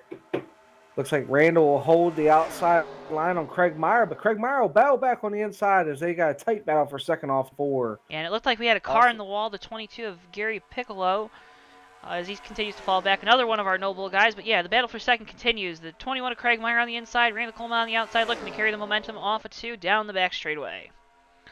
And as the 66 of Blake McCandless and the 75 of Davey Hazard will battle, that lets these 3 cars pull away in the lead group as we got a battle for the lead, guys. Yeah, coming off of turn 4, it's going to be still... Randall Coleman looks to take the lead, and it looks like he'll do it leading this lap, clearing the 15. He'll look to make his way, walk away from the field once more in this event. And shout out to Craig Meyer. He's been kind of riding around towards the middle of the pack. Now, all of a sudden, we're past halfway. 21's making a push as, it looks like there's a yellow flag on the track. And unfortunately, it looks like it's the 43 of Bobby Farrell yet again. That's got to be really disappointing for that team. They were looking to make some money this evening, but I don't think that that's going to be in the cards for them after all these incidents this evening. I'm not sure how much more he's going to be able to shorten up the back of that car. It's already pretty knocked out. But it's unfortunate, and you're just going to have evenings like that. Yeah, it looks like he just... I'm sorry, go ahead. It just looks like he hit the apron there, and it went up into the 028 GameStop machine of Monty Keller, and just, like, sometimes you just have evenings like that. Isn't that right, Gordo? Yep, it happens. Sometimes you miss them all, sometimes you hit them all. I mean, it is what it is, and you just move on. You come back next race, and you hope for a better performance. So you see the cars going down pit road. All of our lead lap vehicles making their way. Leading them, of course, being the 9 of Randall Coleman. He'll look to have another great pit stop with that 9 Napa team. Yeah, that's unfortunate for the 43 car, certainly. And I want to tell you on pit road here, it's a bad day for David Day in the number 5 car. We saw him very fast early on, one of our noble 5 drivers. Unfortunately, they have retired from the race, ran out of time underneath the pit road caution clock rule, and that team has retired the car. Two very fast machines, unfortunately, out of this race, guys. Speaking of pit road, what a stop by the 222 of Chris Emery. They will get off first, followed by Randall Coleman coming off in second, and Blake McCandless will come out third. Now, Tommy, I hate to make you run down to the other end of pit road there as you have moved to our JTN pit box, but did that 222, what did they do to get off pit road so quickly? Well, they had a good stop, guys, because they only took 2 tires. That's right, the 222 car with 2 tires. There's a lot of 2s up there, but right now he's looking for position number 1, and that's the lead. So that car, that Chris Emery team, they're trying to do something a little bit different here on pit road. We'll see how it plays out, guys. There's still a lot of time left, but track position has been very important in this race, so we will see if he's able to keep it up front. And if he's able to break out on this restart that we've seen plenty of times, that clean air, if you can get out there, it's hard for the car behind you to pass. So maybe that's another thing that he's thinking into the strategy. Well, we know he was really quick. He had that second pit stall here. He was right behind Randall Coleman on pit road, and that 9 team just had to watch him scoot on by and take away the lead. So it looks like James Moore will again be our lucky dog recipient. He has been on the bad end, some unlucky moments this evening, but also has gotten a lot of lucky dogs, so you can't Just say, I don't know about Lucky Dog. He looks like a dog without his bone tonight, but unfortunately, again, we talked about the 3. You'll have nights like that, but kudos to him for fighting on, and you never know. However this thing finishes out, this will get him back on the lead lap. You have a big wreck up front, all of a sudden you go from the outhouse to the penthouse, so... Well, and one of these drivers, of course, tonight will be going to the penthouse with our Noble 5 payouts. Of course, if the Noble 5 driver, you see him at the top of your screen right underneath our ticker and to the left of our lap counter. You can see all their numbers there.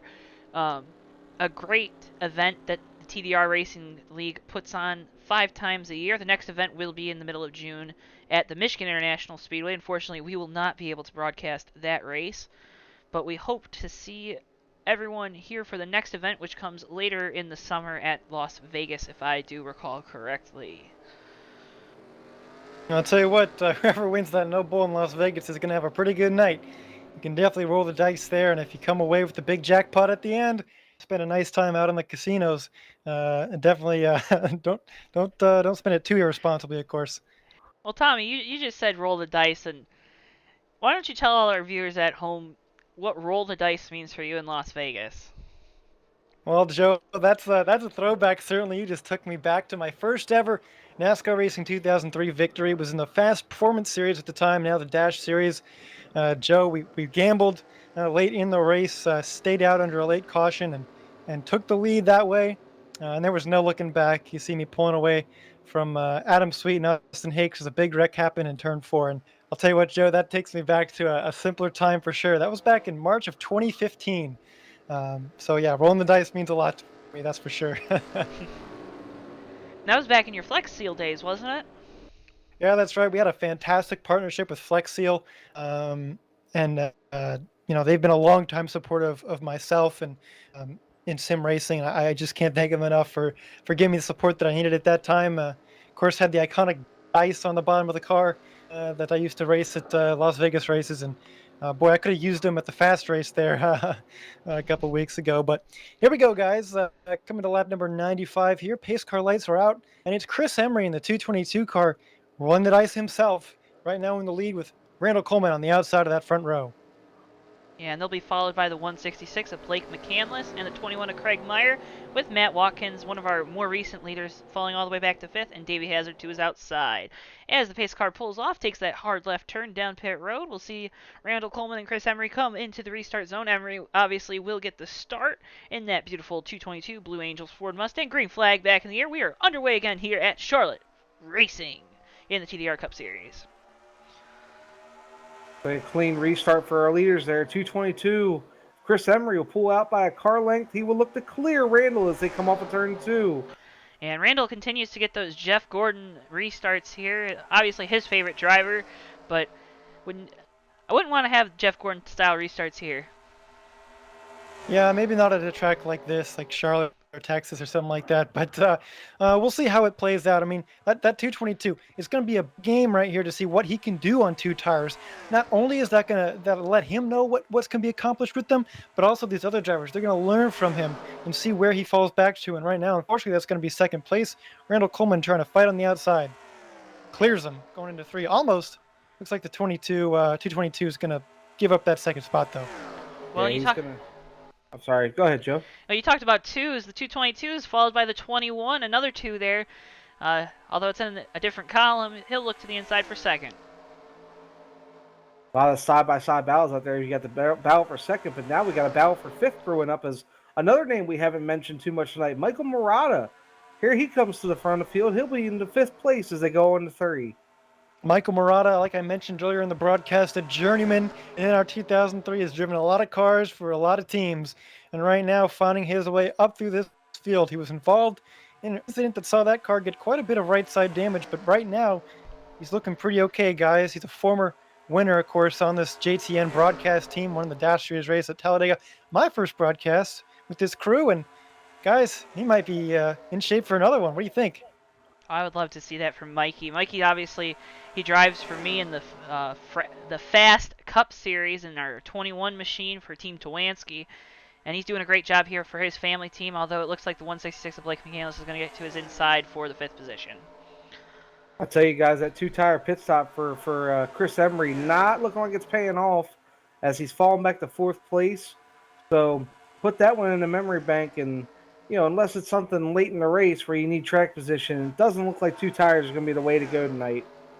Yeah, certainly not. And it looks like we have some lap traffic the field's coming up on now. That's the 109 car, obviously involved in a huge crash earlier. Thing looks like a modified out there.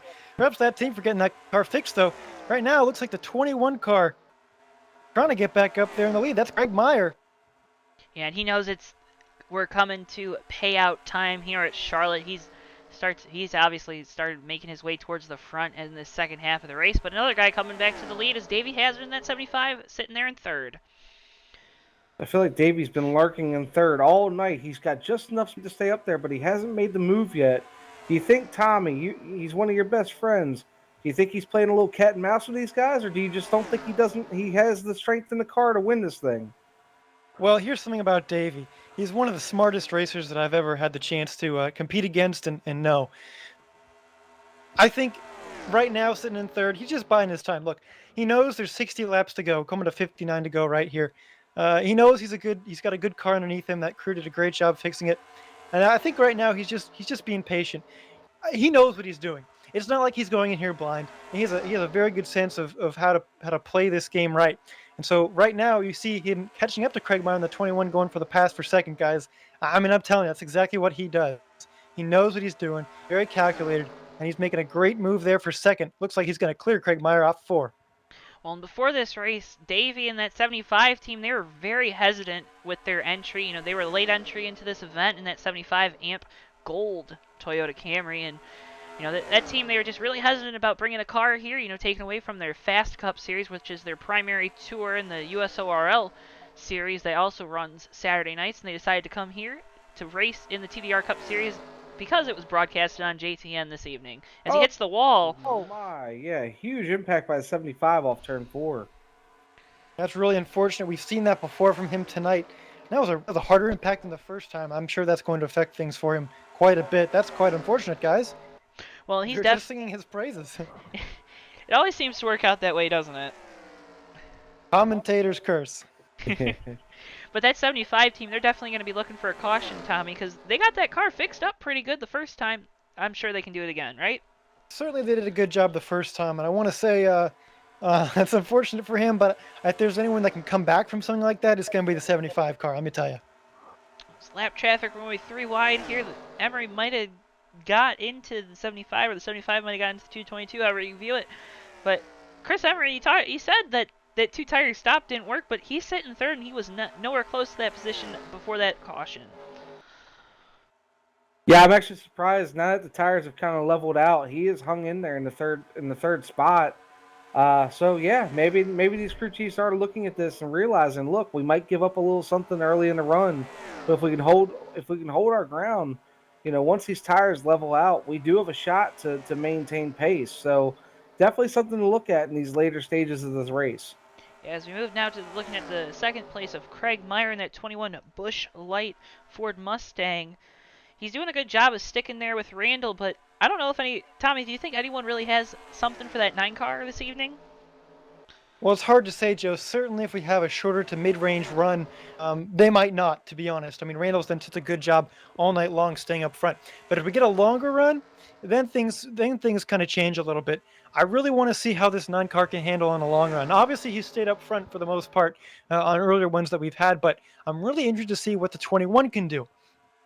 Of course, this race, he's kind of been back there in lower top 5 positions, top 10, but we haven't yet seen him up front here at the end of a long run. So it'll be very interesting to see how much of his car he has left and if he's going to be able to make any moves. And I'll tell you one thing, you're talking about things we have not seen yet. Another thing we have not seen yet, green flag pit stops. If we do happen to get those, that could throw an absolute wild card monkey wrench into this whole thing. Because this Charlotte Motor Speedway is one of the toughest pit roads to get on. Yeah, wild card monkey wrench. That's a technical term, isn't that? Yeah, I went to college to learn that. So As we go through the field here, you're going to see a bunch of cars that you haven't seen too much of this evening. Really, we've gotten strung out here as we're approaching, coming to the end of this race.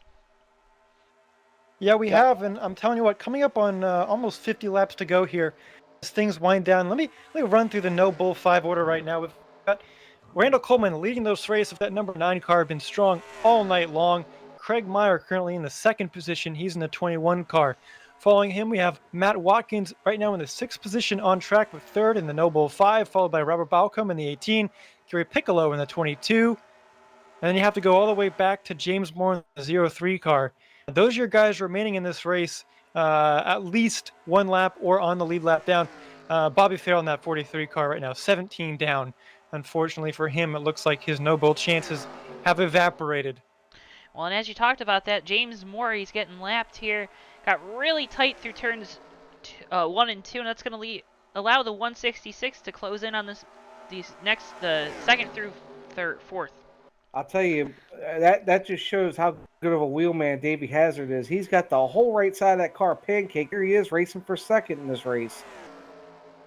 And he's doing a good job of it. He dives to the inside of the 21 of Craig Meyer looking for that 2nd position. Will he be able to clear him off too? Oh, that's tight, but he clears himself. Great move by Davey. That allowed the 222 to jump to the inside of Craig Meyer. That's a battle for 3rd. It's one thing to run fast laps. Anyone can run fast laps. Actually, racing cars wheel to wheel, there's none quite like Davey Hazard. He's one of the best in the business, and now he has his sights set on Randall Coleman and that lead in this race. Well, he may be running fast laps, but he's not running pro laps. And that's what Randall Coleman's doing. He's got a great gap back to 2nd. These guys keep dicing it up back there. That's exactly what Randall wants to see. Yeah, almost a 2nd now back to that 75 car. And we'll see as we get further on this run if Davey has anything for him up there. Well, and could a possibility be Davey maybe take pit road a little bit harder? He doesn't have anything to lose as we come towards our final pit stop of the event, Tommy. Yeah, we'll have to see. We haven't had those green flag stops yet, as we mentioned earlier, and as we saw on Tuesday night, and we mentioned on the top of the broadcast, we could have some incidents coming to pit road. So if you're Davey Hazard, I think you're in a position where it might not matter as much. But Randall, he's got $100 on the line, and you bet he's going to want every one of those. If Davey Hazard win this race, he takes away 20 from Randall. So I think Randall's going to do everything he can to get on as fast as he can. Don't count Davey Hazard out just yet, let me tell you. Yeah, I was going to make a comment on that. I mean, how much do you think that changes Randall's approach to getting on pit road if we do have green flag stops? That's $100 that could easily be taken out of his pocket if he doesn't hit his marks and get on the pit road cleanly. So a lot to think about here. If you're the leader and these green flag pit stops do happen, could absolutely change the end result of this. Yeah, it's going to be some hard racing, especially if we get to the end and you see a non-bull driver such as Davey Hazard fighting with Randall Coleman for the lead. I mean, does he take that risk? He could have $100, $80, or nothing. But right now, he's safe up there as the 166 of Blake McCandless, making the move on Hazard easily for 2nd. Yeah, I think that over the long run, I think that right side damage is really going to hamper the performance of that 75. Blake McCandless, I talked about earlier, he's a guy that seems to rise to the occasion. Um, and here he is. It's that time of the race. It's past halfway, and here comes that 166 with all the manufacturer support you could ever ask for in a car. Yeah, Joe, when we mentioned the 166 doing a great job on tires earlier, certainly doing it right now. Tracking down Randall Coleman, gained a 10th that time. We'll see what the gap is as we come to the line this time. It looks like he's trying to gain a little bit, and he will, but just barely. And I'll tell you what, that's another 3/10 off that lead. It might just be a little bit, but as we come through this race here, guys, if it stays green to the end, I think he's going to have Randall's in the wall. Problem. Randall, the leader, in the wall. Tough. Wow, and just as we talked about that, looks like Blake McCandless doing a great job there. The gap has gone from about 4/10 of a second down to ahead by 4/10 of a second, guys. That's just how quick things can change here at Charlotte. Randall had everything going his way, and the turn 2 wall just reached out and bit him. And what an unfortunate time for that to happen. And I want to mention, too, that Blake McCandless not one of the Noble 5 drivers. So that means that Randall Coleman is still in the lead of all those drivers that are left. But right now, his prize money would go down to $80. So even though he's in the lead, $20 shaved off, just like that. Right, and that's exactly right. He's got to manage his risks here. You want that extra $20. Same time, like you said, if he makes another mistake, all of a sudden he could be looking at $0. I mean, you That's really right. got to manage the risks here, and really think about the prize at the end. Well, not even that, but that incident's going to cost him $20, but if the right side sheet metal is bent in anywhere on the tires, or you could get a puncture on one of those right side tires, and it could really cause some trouble for him down the line here if they don't either fix it when they come to pit road, if we get green flag stops, or maybe don't take the time under caution to do it because they have that first pit box. Yeah, and with all that damage, maybe you might make $80, but you also might be spending it at the body shop. I'm sure the boys won't be too happy with that. But right now, it looks like things have settled down for him. He's back there in second, holding a steady 5/10 gap back to McCandless. But yeah, unfortunately for him, giving up that lead and $20 in the process. Well, I'll tell you where they haven't settled down is this battle for third is it's seemingly the 15 of Watkins, the 75 of Davey Hazard, and the 222 of Chris Emery. They've traded third, I think, back and forth for the last 6 laps. As now Robert Balcom in the 18 and Terry Bombard have now joined this party. So we got a dogfight for third and fourth position right now. Well, it looks like Davey's coming to pit road, and Randall Coleman also to pit road. Coleman to pit road. All right, guys, our first pit stops of the night. It's going to be very interesting to see how this plays out. Both those cars with damage on that last one, the crews are going to do what they can in the time they have. But ultimately, gentlemen, you can't spend too much time on pit road. You got to get back out there as soon as you can. Yeah, maybe give a couple tugs on the sheet metal, but that's about all you can do here is getting those 4 fresh Goodyears on them, pack her full of fuel, and get on out there. Try to win this race. Well, you definitely got to hope, too, that we don't see a caution while you're on pit road, because that would definitely cause some issues for those teams, because right now they'd be a lap down.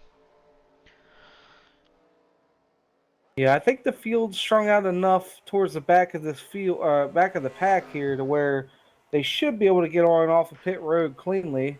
I hope I didn't just put the broadcaster's curse on them. So far, the 9 and the 75 up and away from pit road, be entering on the backstretch shortly here, guys. They both had pretty good stops. Both no real issues there. Didn't spend much time fixing the damage, but at least they're together and they can work together, guys. As long as they're able to stay locked up with each other, they have a good chance of getting back up there and tracking down the 166, who now comes down to pit road. And he's coming in. Yep, coming into his pit crew here. Hopefully, he'll have a clean stop. They can get back out there and see if they can hold this lead. It'll be interesting to see if the 15 and the 18 might be coming this time. Looks like the 15, he locks him up coming to pit road, but does a good job hopefully getting down to speed. Doesn't look like the 110 made it. Blazing into pit road, but it looks like the rest of our leaders are on the pit lane. I want to mention something, guys. We saw pit road strategy play out quite a bit in our Tuesday night race here in the Dash Series, and it saw Andrew Miller go out to a huge lead after pitting without anybody else with him. And he was able to have a clean pit road entry, and that definitely catapulted him to a large lead out there. And maybe Randall Coleman and Davey Hazard trying to do the same thing. There was a lot of traffic coming down pit road that time, I'll say, that could have impeded any one of those cars that came down at the same time. Tell you what, that strategy paid out because they just flew by Blake down the backstretch, take over first and second place. They did a really good job coming to pit road, making it a clean pit stop, making sure that there's, no air wrenches jamming or, did a good job maybe of not repairing as much damage on the right side of those vehicles as they would have liked, but they're your 2 leaders. They're going to be your cycle out at your 2 leaders here. Yeah, right now, the 21 car, guys, that's Craig Meyer, and he's still out front in the lead, but he hasn't yet. So 21 car trying to stretch this 21 thing as is long as he actually can go, hoping for yellow. He is actually on pit road right now. Oh, you're right. In fact, he's up and away from his stall, and that's going to hand the lead back over to Randall Coleman in the number 9 car. $100 could be in the pocket of Randall Coleman if he finishes where he does. He's going for the race win and the Noble 5 win here tonight at Charlotte. Well, in the right, TDR Racing League. Right now, they're with their pit stop. They're outside their fuel window. All of these guys are. Maybe save for Craig Meyer. So, as you're running this last, stint to the finish, how are you going about saving fuel, Gordo? Well, if I'm in Randall's shoes, I'm going as hard as I can and hoping for a caution. If I'm the 75 or the 166 of Blake McCandless, I may be letting off a little bit and trying to save that lap or two. We talked earlier that the pit window here is about 33 to 35 laps, and looking at the lap counter right now, we're coming to 30 to go. So these guys, barring any caution laps, these guys are right on the edge of their window. It'd be very interesting to see how this plays out. You mentioned that Craig Meyer might be okay on fuel. Unfortunately for the 21 team, guys, speeding on pit road, he just had to come down and make the long way through that pit stall, all the way through the pit apron as well. He's going to have to rejoin this track, but he's going to be, looks like a lap down, and he'd fall into more. That's unfortunate for the 21 team. They might have had a real shot if he could have saved enough. Yeah, that's just unfortunate. That 21 team, that Busch Express, Gordo, as you were calling it in practice, Yep. They lost the 20 car of Doug Lockrow early on in this event, and now that 21 with the speeding penalty, it looks like it'll take him potentially out of the Noble money this evening. And that's quite unfortunate because the 21 showed a lot of speed tonight, and he was able to come and go through the field whenever he pleased, it seemed. So a tough break for that 21 team, but you never know. We could have another caution. It looks like he's in position for the lucky dog. So, as long as he keeps putting down good laps, he may still have a chance in this thing if we do get a late race caution. As the track now almost completely under darkness,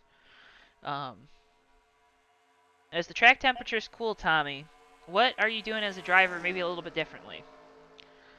Well, I think you can get a little bit more out of your car right here. It's going to be colder, and the car's going to change a little bit, but you got to be aware. It's a fixed setup series, so the car's going to change for everyone. And I think throughout this race, these cars are going to handle a little bit different as you go along, especially if you're one of those drivers that had damage. So right now, you got to take care of your equipment and make sure you have enough for the end. So I think if I'm Randall Coleman up there in the lead, I might want to save a little bit. And to that point, guys, Davey Hazard let Blake McCandless by, and he's just kind of cruising in third. Maybe he's trying to save a little bit for the end, gentlemen. Guys, we got a car on the wall coming off turn 2. Looks like it's the 028 of Monte Keller as he comes down the track. Oh, close call as the 222 has to dive it to the grass to miss him. Very close call to getting that yellow I was just talking about down the front stretch.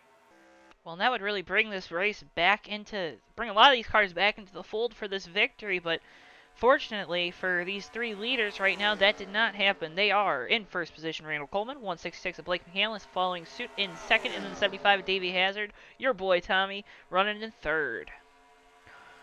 So far, he's doing quite good. Not one of those Noble 5 drivers, but I'm telling you what, man, that's one of those guys that's always going to be in contention for any race. Doesn't matter if he's racing for points or for money or whatever. He's always going to look to win. But speaking of the Noble 5 guys, let's do a live update of how your Noble 5 drivers are doing. How about it, Gordo? Sure thing. So number 1 in the field and in the Noble 5 race, you got Randall Coleman leading it. Then you've got Matt Watkins. He's running P2 in the Noble 5, but he's 4th place in the field. 5th place in the field, Robert Balcom. He's 3rd in the Noble 5. Then we'll throw it back to Gary Piccolo in the 22. He's running 9th. He's also in the Noble 5 race. And Craig Meyer, 1 lap down in 10th.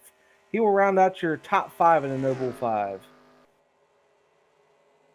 So although he had that speeding penalty, Craig Meyer clinging on to a little bit of a money-paying position there. And unfortunately, it looks like Bobby Farrell, now 42 laps to 43's night, is officially over as far as getting Noble money goes. But James Moore in that 03 still hanging around. If we had a yellow that involved some of these guys up front, maybe he could be back in the picture to get some cash. But right now, it's all Randall Coleman as we head guys down to the final stage of this race. Well, and as we were going through those Noble 5 drivers, as we switched over to the 15 and the 18, both those guys were clutching hard going into 1 and 2, and they were some of the last guys to pit road. Tommy, are they going to be able to save enough fuel to make it to the end here and maybe usurp Randall for that first position in the Noble 5? Well, they're definitely going to try to. It might be the only shot they have. We got a little bit of a spinner in turn he's 4. in the middle of the Joe, track. that's going to change this race completely. Caution is out on the track. Yeah, it's at 028. You gotta figure. I said he bounced off the wall coming off turn 4. He must have had a puncture or something. That car went around really quick, and it's going to bring the yellow out, and that's the yellow that Craig Meyer needed. It certainly was. It brings him back into the picture, and brings a lot of these guys back into the picture for a chance to win this race. And if you're Randall Coleman, that might have not been what you wanted to see, although he has been good on the short and medium runs. So maybe this could work to his advantage as well. Well, as we saw the onboard replay of that 028, it looks like the motor just let out, and that's probably what caused that car to spin, getting oil on those rear tires, on those front tires, and one engine blowing up really will change the payouts most likely for this Noble 5 event here at Charlotte. Yeah, I'll tell you what, at least none of those drivers ran into him. I mean, that would have been quite a Gunselman situation, which would have been very unfortunate for if it was a Noble 5 driver. So, looks like no other cars involved, although I'll tell you what, that has huge implications for the rest of the field and who comes away with money tonight. I'm not sure if it was a strategy call or maybe a miscommunication, but it looks like the 15 of Matt Watkins has opted to stay out here. So, taking the track position over tires, strategy call here. Very bold this late in the race as we'll restart with under 20 laps to go. Yeah, as we watch the cars on pit road, it looks like that 75 team, Tommy, I don't know if you could go down there and get a report, but it looks like they're working on the right side of that car, get damage all fixed up, and make a charge for the win here late in this race. Yeah, that's exactly what they're doing, Joe. You can hear in the background the guys banging on the car. Yeah, working hard on that 75 to try and get it all fixed up. So right now, that 75 car trying to get that thing as smooth as they can to have a shot at winning this thing, although he's going to have to come from kind of deep. Bad track position there for the 75, but hopefully a better race car. Well, and Tommy, I'd just like to commend you for your brilliant pit reporting. You're doing it all tonight. You were up in the booth with us early on. You made your way down to the pit road, and you're just getting right in on the action here at Charlotte. As far in the action as he is, you might as well just hop in a race car. Maybe one of these days I will do some in-race reporting too, but I'll tell you what, for the time being, Joe, great workout at least. As you saw, Matt Watkins, he pit, so maybe he wants to start at the back of this restart, because it will definitely get hairy pretty quickly here. Yeah, I mean, I guess, come in, top off the tank, make sure you have enough fuel, but I feel like at this point in the race, track position is going to be key. And he's not going to be starting too far back. I think at most, I think he'll come out restarting about 7th position, but that's 6 really good cars he's going to have to go through to make that position up. Well, and another thing to think about, too, if he's running, did the 21 of Craig Meyer, did he end up getting a lucky dog there? I'll have to get back to you on that, but I see him on pit road right now, which makes me think that he may have. Okay, so if that 21 got the lucky dog, that would put five Noble drivers that are in position to win some money tonight all back on the lead lap. But that would mean Matt Watkins was still 4th, so I mean, he might be looking just, if there's a caution, you have Randall Coleman who's going to be leading this thing. He'll be making the most money, but if, say, Blake McCandless gets on by, difference between $5 and $10 might not sound like a lot, but sometimes for these teams and these drivers, that can mean the world. And I'll tell you what, Joe, the other thing that we don't want to really mention because we've already broadcast or cursed it enough, but cautions breed cautions, and the intensity is going to ramp up in these final under 20 laps that we have in this race. You think Matt Watkins maybe pitted because he feels like these guys are going to get racy up front and there may be another wreck up front? Who knows? But a lot of variables here coming out in these last 20 laps of this race. Well, and it looks like he'll be restarting 6th, and on that outside lane, being in that outside line has been an advantage we've seen if you can make it work. And I think that driver, the number 15, Matt Watkins, he's a guy that can make it work. And we saw it Tuesday night in the Dash Series race. I was very skeptical of that pack, being able to make their way up to Andrew Miller, who had a brilliant lead and brilliant pitch strategy, but just watched the race slip through his fingers. And, I mean, I feel like Matt Watkins is the guy that'll be able to steal this win away from one of these guys that has been up front for the entirety of our event. The key here is going to be this restart. Who can break away clean and get that track position and get that clean air on the front of their nose? We've seen the inside line be the way to go on these restarts, but once you get a couple laps and some heat in the tires, that outside line becomes the preferred groove very quickly. So very interesting to see who gets the run here on the initial restart and who can hold the momentum as we get further and further along in this final run. Yeah, as the field moves through turns 3 and 4 here, the pace car will quickly take the hard left turn down pit road. If he took a hard right turn, that would not be good for the driver. But you'll see Randall Coleman on the inside, Blake McCandless to his outside, followed by Robert Balcom and Chris Emery on row 2, and then Davey Hazard in that 75, and Matt Watkins to his outside in row 3. Pace car is off. We're going to be coming into the restart zone here. Randall Coleman will get the green flag, lead him to the line. Green flag is back out. We are underway again here at Charlotte. And guys, I can confirm that Craig Meyer in that 21 got the lucky dog that time. So back on the lead lap, don't count him out just yet. Looks like Blake McCandless with a great restart on the outside, but Randall Coleman fighting back on the inside. He's going to try and clear him off of 2. It looks like he's going to get it done. Oh, no, the 66 is going to pull back. So Blake McCandless will get the run going into turn 3. Well, and that was one of the best restarts we've seen from that 9 car all night. Looked like he might have struggled with it, but he's going to clear the 166 off of 2, and meanwhile, his teammate in the 18, another Noble 5 driver, he's going to battle for second. And I'll tell you, the 18 of Robert Balcom, we saw last week, he flexed his muscle in the Dash Series race at Martinsville. Here he is flexing his muscle in the Cup Series race at Charlotte. 2 very different tracks, same result it looks for the 18 as he looks for second. Yeah, and he's kind of been hanging around all night. Not really up front, but he's always kind of been there.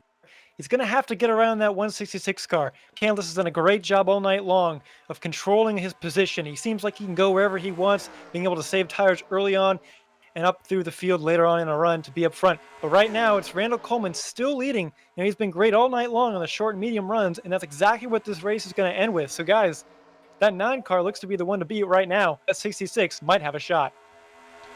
On that 166, he's going to really have to start making moves here as we come towards the end of this race. We're going to be getting close to 10 laps to go. But you'll see behind him the 18 Robert Balcom. He really wants that 166 to get by the 9 of Randall Coleman, because that would mean that he's even closer to making the move to be the Noble 5 winner this evening.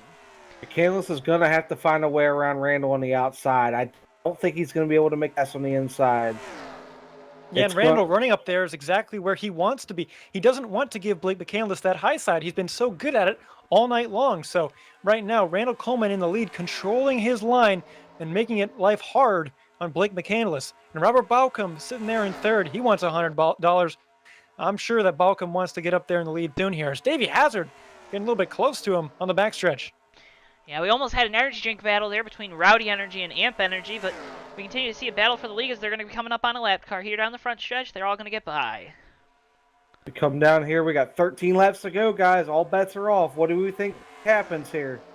You got to go for it, especially if you're one of those Noble 5 drivers. Money is money, and right now, if you can make it from sim racing, you're living the dream. Randall Coleman, $100 in his pocket if he can hang on to that position. But right now, Blake McCandless trying to take the win for himself, putting Randall down to $80. And of course, Robert Balcom trying to take the win for himself too, part of the Noble 5. Davey Hazard in 4th place, hanging around all night long in the top 5, looking for a win himself. Looks like caution is down on the racetrack. I'm trying to see what happened. I saw the 109 was slow on the inside. Unfortunately, it looks like he may or may not have been involved in another incident this evening. Tough break for the 109. He was just kind of hanging around there, just trying to log laps and finish this thing, and it looks like the car finally let go on him. Yeah, it looks like unfortunate. It's been a tough night for him for sure. Yeah, you'll see the replay. The car just lets go. Motor just goes, and really a tough break, and that's really got to hurt for that team because they do not want to get in the way of this finish. But if you're Randall Coleman, you're really excited because now you're going to get a super-duper short run here to end this race. And that's what exactly he's been wanting all night long. He's been so great on them, able to stretch his lead early on in runs. So for Randall Coleman, pretty good situation here. Although, guys, everyone's pitting right now. But what do you do? 4 tires. We saw the 222 car of Chris Emery make 2 tires work pretty well. What would you do right now, gentlemen? I honestly, you know what? It's just long enough of a run to where I think if you can get the 2 tires and get out front, if you can hold off the initial charge, it'll work. And it looks like, as we say that, it looks like the 110 and the 21. I'm sorry, was that the 21 or 22? 22. They have very identical cars. Yes, Gary Piccolo and Terry Bombard have opted for the 2 tire strategy there. So very crucial calls as Gary Piccolo, a name that we have not called too much tonight, now all of a sudden is leading the Noble 5. How about that? He hasn't been at that position all night long, but right now that 22 car finding himself in a great spot. And if you're Randall Coleman, that's got to be frustrating. Someone just usurped your throne, but with 4 fresh ones, I'm sure he's going to have a good chance at least to get back up there. Unfortunately, it looks like the 110 caught on pit road. He will have to give up all that track position he just gained. So a tough break for the 110 as he tried to put himself in position to possibly snatch a win away tonight. That's unfortunate, but I'll tell you what, who it's more unfortunate for is that 22 car, Gary Piccolo, because now that means he's going to line up side by side with Randall Coleman. So that's going to give him no buffer in between him and second spot in the Noble 5. And guys, that's frustrating. But if Piccolo can hang on, we've seen a car with a lot of 2s on its side, been able to do it somewhat well earlier in this race, of course, Chris Emery. But on a short run like this, he has more of a chance, certainly, to hold that lead. Guys, as we cross the line here, we only have 10 laps to go, and we've seen where it's going to take a couple laps for these tires to get heat in them to where they can comfortably run their lines. But once they get going, Randall Coleman has shown the best speed in any short run tonight. How are you gonna beat him? I mean, you talk about the 22. He's up there on 2 tires. He's got to hope for the 9 and the 18 and the 166 to get going to have any chance here. It's just going to be a dogfight to the end, and we'll probably restart with 8 to go. I just see how you're going to beat the 9 car here. Well, it's been quite the thrilling race all night long, and certainly we had a great finish on Tuesday night, and we're setting up to replicate that here tonight. But I got a word, guys, from the 75 camp. Word is from the driver, Davey Hazard, that he's feeling his Cheerios, and that he's feeling very good 1 and 2. So turns 1 and 2, that 75 car, feeling his Cheerios. So right now, he has a great opportunity to win this thing, although he slid back a little bit on those pit sequence there. Not such a great pit stop for that team, but I think he has definitely a shot here at the end if he's anywhere near the front. Well, and 1 and 2 could really turn into Calamity Corner here as we'll be coming back to green pretty soon. I mean, that 75 car, he's sitting 6th on the outside. That could be a very advantageous spot if there were to be a big junk pile going into 1 and 2, couldn't it?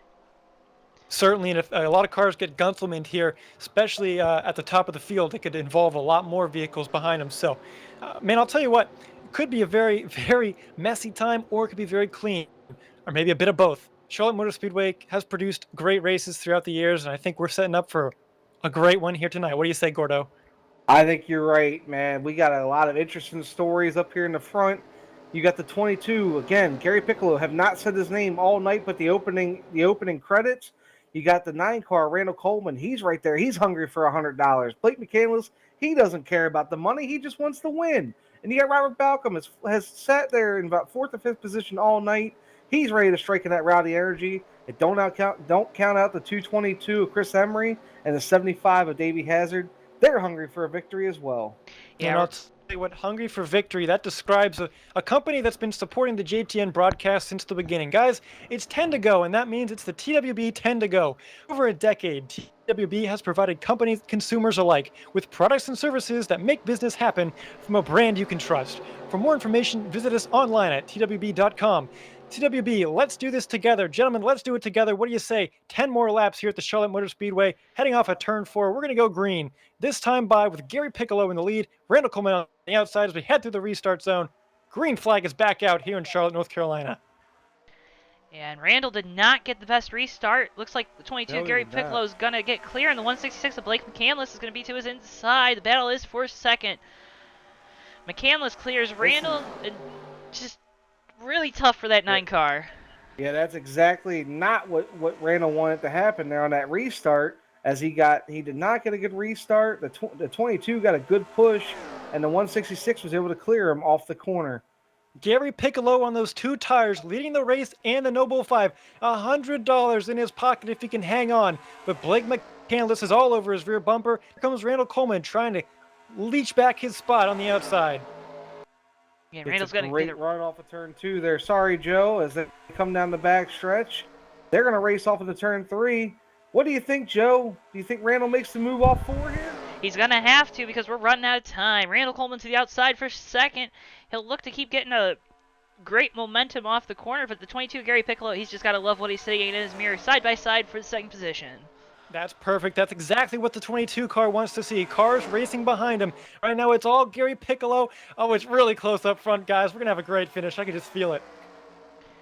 We saw earlier when the 222 of Chris Emery, when he took the 2 tires, he was slow for the first initial few laps, but once the tires leveled out, he was able to keep pace with these guys. This is exactly what Gary Pick wants. He needs to let these guys burn the good off his tires, and that way those 2 tires will come into play with the 4 tires, and there'll be an even field. Then it just comes down to driver talent. And another guy that's here, you got 3 Noble guys on the outside working together, and then Davey Hazard right behind. So that outside line, it's got all the cars, but the 166 of McCandless is doing a great job of hanging on the inside. The 18's in the wall. 18 hard in the wall off turn 4. That's going to kill that momentum there, as he's going to go from 3rd all the way back to about 7th or 8th.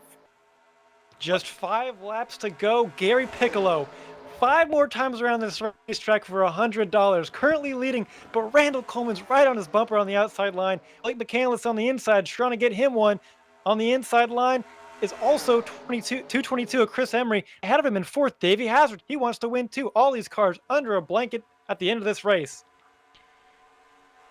Oh, Randall got really close to the wall there. Yeah, that was I don't know what happened. I think the 22 may have chopped his nose off a bit, but that was a very scary moment for the 9. Very glad he was able to keep that momentum going, and he's still going after this race. $100 on the table here, guys. Here we go. This is what it's all about. This is what it's all about indeed. And look at that. Blake McCandless in the 66 now solidly in 2nd with Randall Coleman in 3rd behind him. He's been out front all night long, that 9 car has, but right now it's Gary Piccolo on 2 tires playing the strategy game, currently leading for this Noble 5. Well, McCandless now fighting for the lead, fighting off the charge from Randall Coleman for 2nd. Piccolo goes low to block the McCandless challenger, but Randall Coleman goes to his outside. We're going to get close off at 4. It's going to be really tight here, guys. We're coming to 2 to go here in the TDR BladeNode.com Premier Cup Series, Noble 5. Randall Coleman on the outside being pushed by Davey Hazard, and on the inside, it's Gary Piccolo now going to the outside. Man, he's hanging on to that lead, guys. Yeah, I'm very impressed to see what this 22 of Gary Piccolo can do on these older tires. He's making that Ford Mustang, excuse me. We're in 2020 now, making it about as wide as we can as we're coming to the white flag, guys. Yeah, white flag in the air. Piccolo looks to hold off the 166 and 9 of Blake McCandless and Randall Coleman. Randall looks to get to a run off the outside for 2nd. Looks there. Oh, here he comes on the outside, guys. He's got to run. Not quite yet. Davey Hazard pushing him into turn 3. It's Gary Piccolo ahead. I don't know if he's going to have the momentum off of 4. Gary Piccolo still your leader. And Gary... it's going to be close. And he gets Piccolo. Gary Piccolo with the strategy of a lifetime to win $100 in the BladeNode.com Noble 5 here in the TDR Racing League. What a fantastic finish, guys. It came down to the final turn again. Wow. And unfortunately for Randall Coleman, coming home with a 2nd place, that's got to sting. It does, but my hat is off to the 22 crew. What a call there to take 2 tires on the final restart. You got all these great cars breathing down your neck, and he was able to hold off some hard-charging drivers there to bring home the big payday. And he gets to keep the checkered flag, too. Might even get a kiss from one of the TDR girls down in Victory Lane, too. And who wouldn't want to kiss Gary Piccolo after that big display of strategy? That's a big brain time for him right there. And unfortunately for Randall Coleman, he's on the wrong side of that $100. But for Coleman, it's still going to be a decent payday. But of course, it's not him taking home the checkered flag. It's that 22 car who came out of nowhere to win that race. Yeah, as we'll look at your payouts for these drivers, why don't you run through 1 through 5, Tommy? Absolutely. So our Noble 5 winners, of course, Gary Piccolo with $100 added to his pocket tonight. In second place in the Noble 5, Randall Coleman, who finished second in the race, he'll take home 40. And in third place, the Noble 5, my pick, Matt Watkins in the 15 car, is going home with 10 in his pocket. Craig Meyer, who had to endure a little bit of frustration near the end of that race, he's coming home 7th in the race, but 4th in the Noble 5. He's going to come home with $5. And right behind him, the 18 of Robert Balcom, coming home with $5, finishing 8th place overall. Yeah, and we had a fantastic event tonight on JTN. We'd like to thank everyone for tuning in, and as always, you can tune in on Tuesdays right here on YouTube.com. We've made the move over for Friends of Sim Racers Tour Racing League Dash Series action. Tommy, you've been on the call with me the last few weeks. Gordo, we look to get you back in the booth in the future. I'd like to thank you two for joining me up here. I'd like to thank all our viewers at home, and hopefully, you continue to support us, and we'll continue to grow. And if you have a racing league and you're looking for a broadcast, feel free to contact us on Facebook. The link is in the description below. And if you want to take advantage of sponsorship opportunities on the live broadcast Tuesday night, go ahead and also contact us there. Thank you, Tommy. Thank you, Gordo, for joining me. My name is Joe Towanski. And for all of us at JTN, we'd like to thank you for joining us on our broadcast. Have a wonderful weekend. Enjoy some NASCAR racing tomorrow. And we'll see you on Tuesday night.